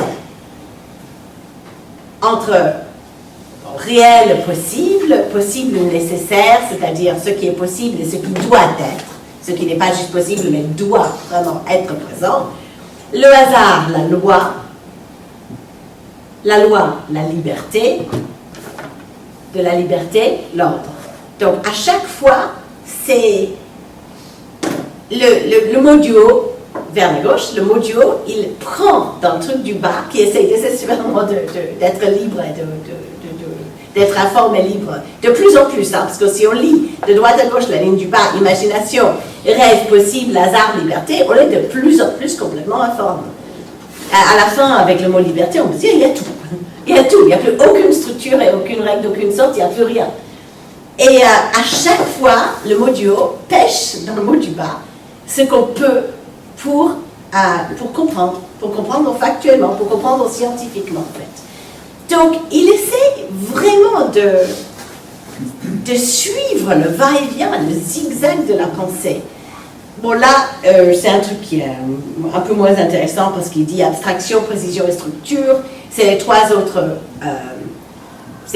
attracteurs, ce qu'il appelle les attracteurs Young, mais le truc important à dire là-dedans, c'est seulement que d'abord, il les considère comme des outils pour comprendre, des outils fondamentaux dont la pensée scientifique ne peut pas se passer, mais qui ne sont pas du tout des buts en soi. Mais surtout, la précision, bon, j'ai lu la phase lumière, c'est quand même vraiment la phase importante. Le propos délibéré de la pensée scientifique et en même temps sans doute sa principale limitation, c'est de se borner justement aux aspects des choses accessibles à la précision. Ça veut dire que le champ de l'inconnu qui s'offre à nous est absolument immense, gigantesque. Et les choses qu'on va pouvoir saisir par la pensée scientifique vont être vraiment, effectivement, très limitées. Néanmoins, il dit, la précision, c'est quand même une chose absolument extraordinaire, et l'outil de la précision et de la rigueur a produit toute la science moderne, et que c'est quand même quelque chose qui a totalement changé le monde. Donc, c'est très limité, mais en même temps, c'est extrêmement important. Alors, ce moyen de précision est mis en œuvre par la dynamique du va-et-vient, du double mouvement en un, qui nous est désormais familière. Au commencement, la pensée se trouve confrontée au vague, ou le flou, à la substance inconnue, ou plus ou moins connue, qu'il s'agit de connaître ou de mieux connaître. Le travail de prise de connaissance. Prise de connaissance, pour lui, c'est acquérir des connaissances n'importe comment, même par un rêve, n'importe comment, par des observations, n'importe comment, mais les cerner par la pensée scientifique et en extraire quelque chose de factuel ou de structuré, de précis. Le travail de prise de connaissance se manifeste alors comme une décantation du précisément formulable, se séparant laborieusement de la forme et saisi aussitôt par la pensée au moyen du langage. Il faut évidemment comprendre que ce qu'on comprend est beaucoup, beaucoup plus petit et plus étroit que le grand informe. Bon, ça je mets juste parce que il rentre dans son langage d'amour et de corporel. La substance, c'est l'épouser, elle exerce une fascination puissante, on ne peut jamais la saisir vraiment. La pensée, la seule pensée, si précise soit-elle, ne pourra jamais évidemment vraiment la saisir, ce ne sera jamais possible. Tout ce qu'on peut faire, et c'est tout ce que le diagramme montre, c'est essayer de l'appréhender à travers les mailles de plus en plus serrées, de structures de plus en plus fines, collant la substance et l'épousant de façon de plus en plus étroite. On aurait envie de dire que l'ordre inhérent à la substance d'une chose aurait tendance à s'y manifester sous forme de structure. Bon, il cherche vraiment à généraliser une approche mathématique qui est presque évidente. Tout ce qu'il dit là, si on écrivait des maths, ce serait évident à tous les mathématiciens. Et il essaie vraiment de le généraliser à la façon de penser analytiquement à toute chose. Donc, l'esprit de géométrie dont parlait Pascal, la recherche de structure, l'esprit de précision. Ok. Ce qu'il faut comprendre là-dedans, vraiment, c'est ce qu'on peut extraire du grand inconnu, c'est limité. Mais le fait de pouvoir le penser de cette façon-là et de l'exprimer avec précision et avec structure nous produit vraiment un champ de connaissance qui est immense, qui est extrêmement fondamental, qui est très très puissant et qui ne serait pas possible sans ce processus de décantation en fait de l'informe et de l'inconnu. Alors là, je suis presque à la fin. Il y a juste la conclusion finale de cette partie-là, et après je vais parler un petit peu de l'idée de sens, qui est presque un chapitre à part, en quelque sorte. Mais là, on va arriver sur la grande conclusion. Et pour la grande conclusion, je dis juste une chose importante, c'est que le mystère, il le met en lien avec le chaos. Et ce qui n'est pas totalement évident, parce que le chaos, c'est quelque chose qui rebute, et le mystère, c'est quelque chose qui attire. On comprend en même temps que le chaos, on ne comprend rien, et le mystère, on ne comprend rien. On comprend un peu pourquoi on peut les mettre en lien, mais il met ici simplement un passage important pour expliquer comment il lie ces deux choses-là. Eros, l'enfant qui sans cesse renaît de la mer et s'élance à la rencontre du monde, de l'illimité pour la retrouver. Pour ça, c'est le cercle que je disais avant. Tout le processus de la vie même, c'est s'éloigner de la mer pour revenir. Ainsi, l'ordre se décante du chaos originel pour retourner au chaos quand meurt un univers avant de renaître de ses cendres à l'aube qui suit le soir. Pour des fois, il est très beau. L'ordre en gestation dans la matrice obscure du mystérieux se révèle à l'esprit avide de connaître. L'ordre, ce qu'on cherche, en gestation dans la matrice obscure du mystérieux. La matrice obscure du mystérieux, c'est vraiment l'origine du monde, quoi.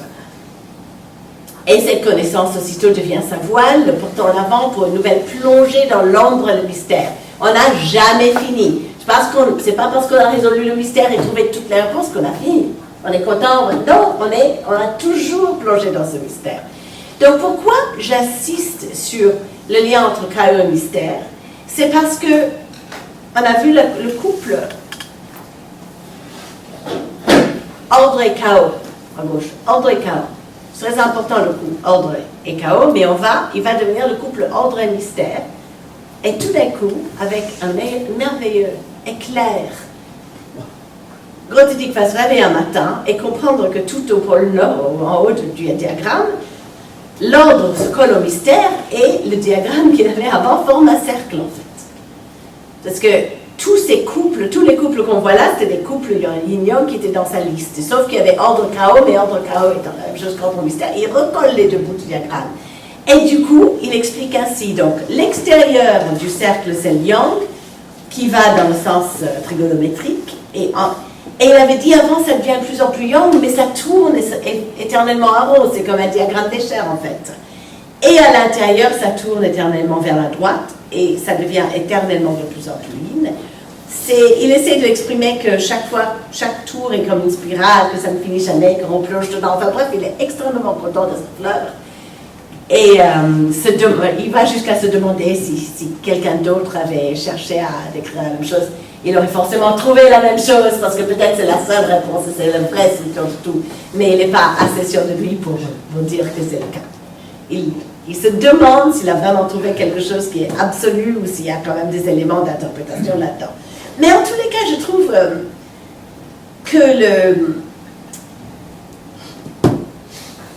je suis moins enchantée du cercle que lui, parce que c'est très joli, mais bon, pour moi, c'est pas l'important, c'est le zigzag qui est important, et le zigzag correspond d'une façon extraordinaire à réellement exactement le processus que nous utilisons pour sonder l'inconnu, au moins quand... Moi, je suis mathématicienne, j'ai 40 ans que je fais des maths, et donc je suis forcément entraînée, je pense à tout maintenant. C'est une pensée qui est disciplinée, je pense que tous les chercheurs, c'est pareil, c'est une pensée qui finit par être disciplinée, et donc pour aborder tout comme ça, et je trouve que ça correspond extraordinairement bien à la façon dont, au moins, des gens comme moi abordent toute recherche et effort de comprendre quelque chose de complètement inconnu. Donc j'ai vraiment fini... ah oui, là c'est juste le dernier truc, mais ça je l'ai déjà dit, c'est le paradoxe fondamental. On a l'impression que ce qui nous attire, c'est tout ce qui se présente sous forme précise et claire comme objet d'un impeccable savoir. On a l'impression que c'est ça qui nous attire, parce qu'on passe notre temps à produire ça. Les scientifiques, ils font que ça. Toute leur vie est consacrée à produire des papiers avec des théorèmes, des choses, des énoncés clairs et des structures parfaites. Et on dirait que c'est vraiment la chose qui nous attire. Et il dit, mais on dirait ça, mais c'est pas vrai du tout. Évidemment non. Ce qui nous attire vraiment, c'est tout le contraire. On ne peut pas arrêter de se plonger dans le mystère, de se plonger dans l'inconnu et d'essayer de l'attraper, d'essayer. Et ça, c'est notre seul outil pour l'attraper, donc ça sort comme ça. Mais c'est pas le truc qui nous attire malgré les apparences. Je trouve aussi que ça, c'est très bien dit. Et surtout à la fin, voilà. C'est la pensée qui cherche notre plus sûr moyen pour pénétrer dans l'inconnu et pour appréhender le mystérieux et consommer sans cesse les épousailles avec la bien-aimée. Et c'est la production de ce savoir absolument nickel, c'est pas le but, en fait. Le but, c'est de consommer sans cesse les épousailles avec la bien-aimée. Bon, je vais sauter ça parce que c'est des choses qui est écrit sur le cercle qu'on a déjà dit. Je vais finir là. C'est vraiment juste... On s'arrête un petit peu ou... Non, je vais finir parce que c'est pas très long. D'accord. Et c'est quand même un petit peu à part, c'est juste une remarque que je trouve que c'est important à dire. C'est la question qui reste après tout ça. La question qui reste, c'est, ok, il a dit quelque chose qui est commun vraiment à toutes les personnes qui pensent et qui réfléchissent et qui cherchent à comprendre. Et à partir des mathématiques, je crois qu'il a vraiment dit des choses tout à fait générales sur la manière dont on aborde l'inconnu et tout ça. Mais seulement, il se trouve que nous sommes tous des gens différents les uns des autres, et certains cherchent ci et d'autres cherchent ça, et on ne cherche jamais deux fois la même chose, et chacun est attiré par des choses différentes. Et pourquoi? Ça, c'est la question qui reste ouverte. Juste, donc, je voudrais juste faire quelques remarques là-dessus, parce que moi, je pense que la question du sens, pourquoi ça a un sens pour moi, et ça n'en a pas. Pourquoi je veux vraiment apprendre telle langue, et celle-là, ça ne me dit rien, j'ai aucune envie d'apprendre. Ça n'a pas de sens pour moi. Pourquoi? Ça, c'est totalement subjectif, totalement individuel, et c'est très mystérieux. Et ça donne le sens à nos vies. C'est le sens de nos vies. En fait, c'est la chose la plus importante pour tous. Il n'y a rien de plus important que le sens.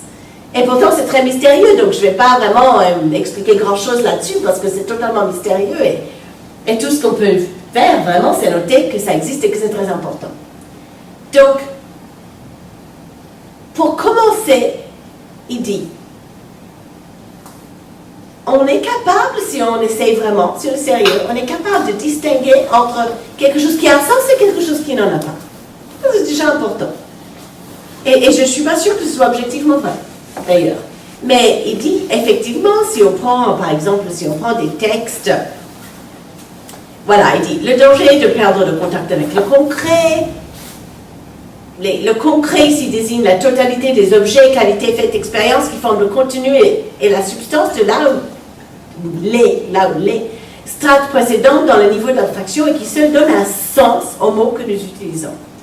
Il s'agit donc en fait de la perte de contact avec le sens de ce que nous énonçons qui dès lors devient simple discours. Et il fait une description assez précise de la langue de bois, en fait, ou du discours qui ne veut pas dire grand-chose, ou des lieux communs, ou des choses que les gens répètent sans y avoir jamais vraiment réfléchi, et qui n'ont pas grand sens. Et il dit, des fois, c'est vraiment étonnant. Cela permet de débiter un discours aux allures impeccables, tout en ayant perdu plus ou moins complètement contact avec la signification concrète des termes utilisés. Alors, on a tous entendu ça tout le temps. C'est vraiment effectivement quelque chose de très familier. Quand on a l'indiscrétion pourtant d'y chercher un sens, on a la surprise souvent de constater qu'il n'en a aucun. Donc, première question, c'est est-ce qu'on peut distinguer quand il y a un sens et quand il n'y en a pas? Alors, nous prenons maintenant à celui qui formule une pensée. Ok, donc revenons au sujet de la pensée qu'il cherche. Que ce soit à lui-même ou à autrui. Nous pouvons dire sans doute que cette pensée n'est pas bien assise, qu'elle est une pensée qui explore, une pensée qui construit, que lorsqu'un sens est bel et bien présent au moment de la formulation. Un sens qui en est l'âme et la raison d'être, et qu'on s'efforce justement d'évoquer et d'incarner, de saisir, ne fût-ce que symboliquement et toujours imparfaitement par des paroles. Il n'en sera ainsi sûrement que lorsque ce sens, même s'il peut être ambigu, est reflété par là peut-être l'ambiguïté ou l'ambivalence bel et bien présente dans une réalité qu'on s'efforce d'appréhender, de cerner, n'est cependant pas un non-sens contradictoire à lui-même. Maintenant, au lieu de dire dans une pensée exprimée, on doit essayer de distinguer s'il y a un sens ou non, il a déplacé la recherche de sens dans la chose qu'on va explorer. Dans la chose qu'on va explorer, il faut essayer de comprendre s'il y a un sens ou non. Exemple qui donne, qui est peut-être un petit peu trop mathématique, s'il y a des contradictions internes, il n'y a pas de sens. Si on essaye de comprendre une situation mathématique et on finit par comprendre que la définition n'a pas de sens parce qu'il y a une contradiction interne, par exemple, ça n'aura pas de sens. Donc, c'est un peu difficile, dehors des maths, de donner des exemples de choses inconnues qui n'ont pas de sens. Mais je crois qu'avec un peu d'imagination, dire, on peut comprendre qu'on peut chercher longtemps à comprendre quelque chose et puis renoncer parce que finalement, ça n'a pas de sens et c'était pas toute notre approche ne rimait à rien, finalement. Ok, mais voilà le problème. C'est pour ça que cette partie n'est pas très longue. Quand je parle ici de sens, je me rends compte qu'il s'agit là d'une chose de nature délicate, trop complexe pour qu'il soit question ici de vouloir entièrement la cerner. Je voudrais seulement souligner qu'il ne s'agit pas d'une qualité objective d'un texte ou d'une chose dite. Le sens est inséparable de la personne qui écrit ou qui dit. Donc, finalement, au fond, le sens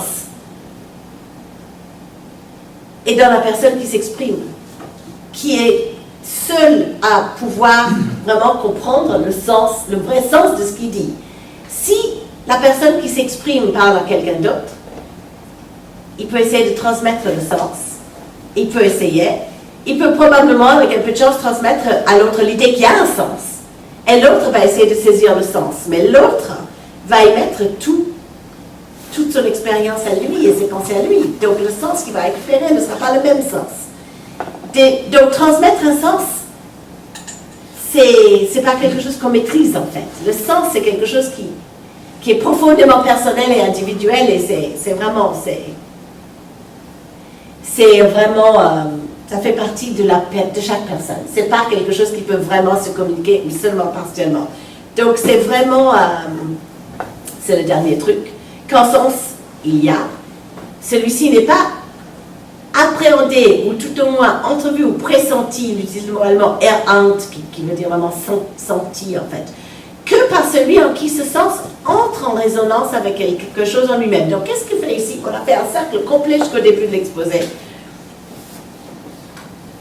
Pour communiquer le sens, c'est quelque chose qui peut se faire seulement par le genre de communication, de genre de connaissance qui nous est dit. C'est quelque chose qui se communique à nous. Le fait qu'il y a un sens et que c'est ça le sens, c'est quelque chose dans le monde, comme je disais, des rêves. C'est dans le monde des choses qui se communiquent à nous et pas des choses que nous, on exprime. Et j'aime beaucoup ce mot « entre en résonance ». C'est vraiment ça. Il n'y a pas de pensée là. Quand ça entre en résonance, on sent, n'est-ce pas? On le sent dans les tripes. C'est vraiment quelque chose qu'on sent d'abord ici. Après, on peut essayer d'exprimer. Mais fondamentalement, la personne qui s'exprime confère un sens à ce qu'il dit, qui est un riche nuage d'associations non dites mais présentes au moment d'écrire le texte. Et c'est ça qui lui donne son sens. Mais j'ai mis quelques M au lieu de virgule, désolé. Mais celui qui lit, il va saisir les mots, mais avec un autre nuage de sens. Et tout ce qu'on peut espérer vraiment, c'est qu'entre les deux nuages, si le sens a été transmis du mieux que c'est possible, parce que ce ne sera jamais possible de transmettre vraiment le sens, le mieux qu'on peut faire, c'est que les deux personnes comprennent qu'il y a une vraie parenté entre le sens perçu par l'un et le sens perçu par l'autre. Et c'est cette résonance qui atteste de cette parenté. Donc c'est un mouvement qui se transmet de l'un à l'autre, c'est la façon qu'on a de communiquer. Et là aussi, pour finir, c'est vraiment quelque chose qui vient des maths, parce que c'est très marrant les maths. Quand on fait des maths, on perçoit des tas de choses, puis on essaie de les exprimer. Puis finalement, on rend tout très très précis. Puis on met tout, et c'est tout linéaire, c'est tout parfait, et tout est démontré, et tout. Mais c'est pas comme ça qu'on l'a perçu au début. Mais on est obligé de le faire, parce que si on ne le fait pas, c'est pas communicable. Maintenant, l'autre, il va lire. Et il va lire tout ça. Et il va reconstruire les briques en une autre maison dans sa propre tête. Et pourtant, les deux seront d'accord à la fin sur les faits. Mais chacun aura, comment dire, on a une maison, on le déconstruit, on met les briques en rang, et l'autre prend les briques et construit sa propre maison. C'est marrant parce que ça me rappelle, pour dire que c'est pas juste un truc de maths, mais que c'est complètement général. J'ai appris à un jeune homme à lire qui ne savait pas lire, il avait 16 ans et il n'avait jamais lu. Et donc, c'était très, très amusant. Mais il ne connaissait pas très bien le français. Il commençait à apprendre le français. Mais pour lui, le français, c'était des blocs. Donc, il disait, comment vas-tu? Ou ça va. Et c'est un bloc. Et l'idée qu'on le défasse ce bloc en petits morceaux, c'était amusant. Ça le faisait sourire. Et que l'autre, il prenne tous les petits morceaux, qu'il les remette. Et qu'à l'autre bout, ça redevient, ça va. Qui est un pour lui. Et c'est vraiment la même chose, fondamentalement, parce que qu'est-ce qui est plus abstrait, finalement, que de prendre des mots et de les mettre en signe et puis de les reconstituer. Le fait de décrire, on n'y pense pas, mais le fait de prendre le sens des mots, le dire en mots, diviser les mots en lettres, noter les lettres, en séparer une par une, que l'autre, il remet les lettres ensemble, il dit les mots et puis il comprend le sens, c'est totalement général. C'est pas juste un truc qui est vrai en maths, c'est vrai en toute communication, même si on le fait très vite et en général on s'en rend très compte. Voilà. Donc, j'ai fait cette dernière petite partie sur le sens juste pour dire que on n'a pas fini quand on a décrit la pensée qui cherche son inconnu. Parce que la question totalement individuelle de qu'est-ce que chacun cherche, ça reste quand même fondamental et différent vraiment d'une personne alors totalement individuelle. Voilà. Allez, on t'applaudit. Merci. Bon, il est tard, vous êtes fatigué, mais est-ce que vous avez quand même Jean-Claude a gardé ça pour vous entendre le pauvre. Voilà. Ça m'intéresse. Enfin, il me semble que dans ce que tu exposes, je trouve intéressant. D'ailleurs, je reconnais d'autres personnes là, qui m'ont écrit, qui voulaient être en Zoom, et qui justement travaillent cette couronne-là. Donc, ça va intéresser. Bon, ça sera enregistré. Mais il y a un truc que nous avons fini par dire à Lacan, il me semble, qui peut servir dans les questions que tu poses. C'est le fait que par rapport au désir, c'est vrai qu'on voit toujours l'objet désirable qu'on cherche. Mais en fait, au bout d'un moment, il a fini par différencier ça de l'objet qui est cause du désir. Et il me semble que dans ton exposé, si tu différencies le fait qu'il peut y avoir quelque chose qui cause du désir et quelque chose qui est l'objet qui nous attire consciemment, ça peut introduire des... Qu'est-ce qui cause du désir? Ça, c'est pas la condition humaine. Enfin, tu veux dire stimuler le désir qui le provoque. À vrai dire, c'est beaucoup la question du mystère, moi, qui m'a fait avoir envie de faire cette précision. Parce que quand tu dis que c'est ça qui attire, je crois que c'est vrai, mais je pense que ça attire parce qu'en fait, on pense qu'on a trouvé l'objet, voilà, mais qu'en fait, l'objet qui cause le désir, il est différent, et c'est ça qui repousse sans arrêt le c'est du hors-sens. Et je voulais te faire remarquer que donc ce que j'ai pas pu dire tout à l'heure, c'était le fait qu'entre l'unité et puis l'harmonie, tout de même, ce qui vient se rajouter, c'est tout de même la question de la jouissance, justement. C'est tout de même dans un rapport, tu vois, l'unité, ça peut être un truc... Il n'utilise pas ce mot, mais je crois que cette idée est vraiment présente, hein. Oui, la jouissance. Sans le mot, c'est très présent, non?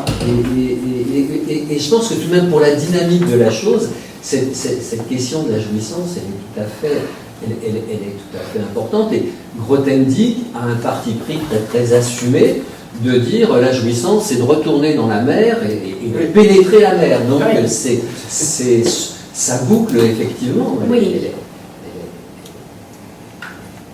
tout le temps là. C'est son explication. C'est très particulier. Je ne sais pas à quel point ça peut être considéré comme général. Mais par contre, l'attirance du mystère, je pense que c'est totalement... dans l'exposé que j'avais fait aussi, je vous avais fait remarquer que de mon point de vue, le premier pas de son mouvement de chercheur, c'est quand il avait été fasciné par les rimes mystérieuses, justement, et qu'il a découvert, au-delà de la jouissance fascinante de la rime, qu'il y avait une structure qui lui a été expliquée, mais pour le coup qui est très différente du chaos. Enfin, moi je relierais la question du chaos à ce à quoi il a fini par être confronté beaucoup brutalement, alors que c'est vrai que le mystère, ça évoque plus facilement quelque chose d'harmonieux, alors que le chaos, ça évoque directement des chocs. Mais il raconte cette histoire-là. Je crois que l'attirance du petit enfant pour le mystère est beaucoup plus tôt et beaucoup plus universelle que ce qu'il décrit avec cette histoire de rime. Je veux dire, les enfants... Oui, mais ça, c'est... Déjà très attirés vers la religion, les enfants élevés religieusement, et tous les mystères du petit bébé Jésus et ces choses-là qui l'ont rêvé. Oui, non, mais comme chercheur de la structure derrière, Grothendieck, il se pose là. Oui. Mais c'est pas tous les enfants. C'est un exemple frappant pour ça, mais j'imagine que son attirance vers ce qui est mystérieux venait de bien avant, en fait. Alors, écoutez, est-ce que quelqu'un a encore une... Il me semble que le chaos, ça fait penser à l'inconnu, et l'inconnu est toujours là. L'inconnu n'est jamais... Absolument jamais épuisé. Jamais. Si on veut... Voilà, c'est ça. Si malheureusement on revient un tout petit peu vers l'université, ce qui n'est pas forcément nécessaire, je trouve que c'est une magnifique illustration du fait que toute l'épistémologie du XXe siècle est à repenser complètement, et à la lumière de ce genre de choses, à part commencer par le cercle de Vienne, etc., parce que lui, il a une expérience très très directe du génie mathématique, et puis d'autre part, qu'est-ce que je voulais dire aussi? Oui, et que aussi, on a l'impression que ça montre combien la psychanalyse est peut-être plus pertinente que la phénoménologie, par exemple, là-dedans. Je voulais aussi dire que il ne faut pas non plus rabattre ce qu'il raconte sur ce qu'on peut connaître, mais il est arrivé que Jacobson arrive et qu'il simplifie la théorie des tropes avec deux tropes, la métonymie et la métaphore, ce qui ne plaisait pas du tout à Ricoeur. C'est pour ça que j'ai invité Jean-Luc Amalric qui nous fera quelque chose. Je n'ose pas dire en visio parce que j'ai peur, mais en principe en visio.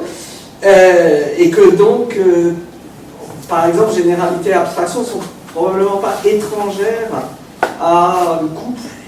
au couple métonymie-métaphore. Mais il y a le danger de retomber dans des ornières qui sont peut-être pas exactement universitaires, mais le sont quand même un petit peu.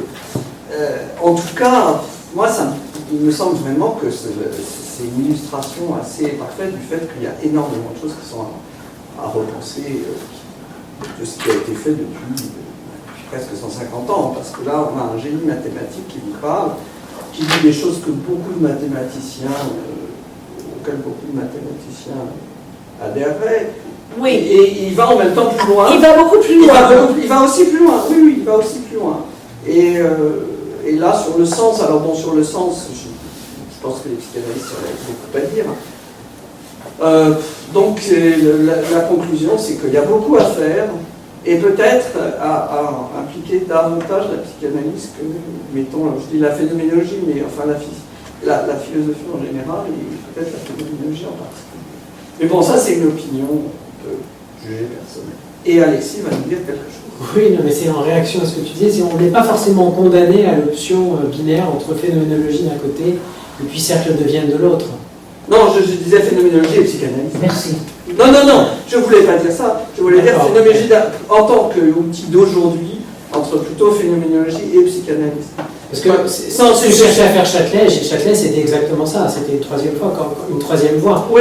Ni phénoménologie, ni cercle de Vienne. Non, mais là je ne pensais pas, en l'occurrence, finalement, cercle de Vienne, mais plutôt aujourd'hui, entre phénoménologie qui est censée connaître un renouveau, encore qu'on peut être un peu sceptique, oui, ou critique, ou disons, qu'est-ce que j'allais dire, dubitatif, on va dire. Et puis, psychanalyse, qui elle aussi ne supporte pas forcément toujours très bien, parce que je sais pas, Lacan, ça a 50 ans, malgré tout, et c'est pas toujours facile. Donc, voilà, donc on a des outils qui nous ont été légués et qu'on peut aussi laisser comme ça, de côté. Parce que, comme fait Grothendieck, qui part dans l'inconnu, justement. Et justement, sur la troisième voie, mais c'est en référence à ce que disait Leïla. C'est le passage du nord-ouest. Oui, quand tu expliques que, voilà, bien évidemment, on ne découvre pas les mathématiques sous forme de théorèmes, corollaires, définitions. On ne découvre pas, on découvre ce que disent Carnap, Russell, Quine, malheureusement ça n'a pas grand-chose à voir. Il y a une très belle expression. Tout ça est totalement périmé. Mais la philosophie analytique est périmée. Mais oui, mais...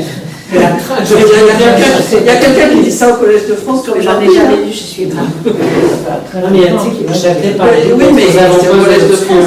Oui, on s'en fiche. On s'en fiche. Le Collège de France n'est pas très loin. Tout juste un mot sur Jacobson, avant même de conclure, ou même de continuer l'investigation. On peut quand même mettre à son crédit d'avoir fait connaître ce qu'il a découvert lui-même, avec une expérience anthropologique, la différence entre phonétique et phonématique. Et puis, troisième chose, son texte qui est un petit bijou, c'est l'analyse de la structure du verbe russe qu'il serait peut-être intéressant de lire à propos de Grothendieck. Oui, c'est possible. Non, mais Jacobson était quelqu'un de très très remarquable de plein de côtés. Simplement, il y avait des gens qui n'étaient pas contents parce qu'il avait un petit peu réduit la théorie des tropes et Port-Royal à deux. Et donc, les gens n'étaient pas très contents. Enfin, Ricoeur n'était pas très content. Sur Port-Royal... Non, mais Ricoeur n'était pas content. Ah oui, mais bon, ça ne lui plaisait pas, Port-Royal, pour différentes raisons. Oui, ça ne lui plaisait pas. Ce processus qui décrit... Port-Royal, c'est-à-dire Pascal, et l'intégration, l'injection dans les formes discursives toujours très pauvres. Disons que... Un peu de probabilité, ça c'est l'apport de Pascal, et c'est pour cela que le jansénisme a porté toutes les lumières. Et que Stendhal disait avoir appris sa langue dans la traduction biblique de ceci. Bon. Et c'est pas pour y apprendre le bon Dieu, c'est pour apprendre. Non, c'est pour apprendre le français. Non, mais il y a tout un passé d'histoire. Non, mais il y a énormément de choses qui nous sortent des ornières de phénoménologie. Oui. Non, mais par exemple, je prenais l'exemple. Cavaillès a claqué la porte déjà dans les années 30. Oui. Non, mais je prenais ça l'exemple. fera bientôt un siècle. Oui, mais tout ça est très très vieux. Mais c'est pour ça que je vais en claquer partie. Mais c'est pour ça que quand on parle en France tout le temps de Lotman, de Cavaillès, mais on en parle tout le temps. Enfin, on en parle tout le temps dans certains milieux, pas nous. Et il y a un moment, il faut en c'est sortir. peut-être pas le bon Cavaillès dont on parle. C'est l'histoire de phénoménologie. Je pense que Cavaillès aurait fait peut-être des choses grandes, mais bon, il a été fusillé. Mais bien sûr. Non, faut pas. Non, je ne veux pas caricaturer, mais par exemple, les deux, effectivement, généralité et abstraction, peuvent suggérer quelque chose avec métonymie et métaphore. Ça peut suggérer. Après, maintenant, il faudrait... Il faut regarder d'un peu plus près. Oui, voilà, il faut regarder de plus près. Il faut travailler. Oui, il faut travailler. Pardonnez-moi. On ne travaille plus. Non, mais c'est vrai. Valérie Berka. Comment Valérie Oui. Et moi, je suis désolée que... Je sais pas, moi, il faut faire... Tu as quelques mails de gens qui voulaient... Oui, mais bon... Grand merci en tout cas. Ouais, merci. Allez, oui, on va... Et qui plonge dans justement l'actualité.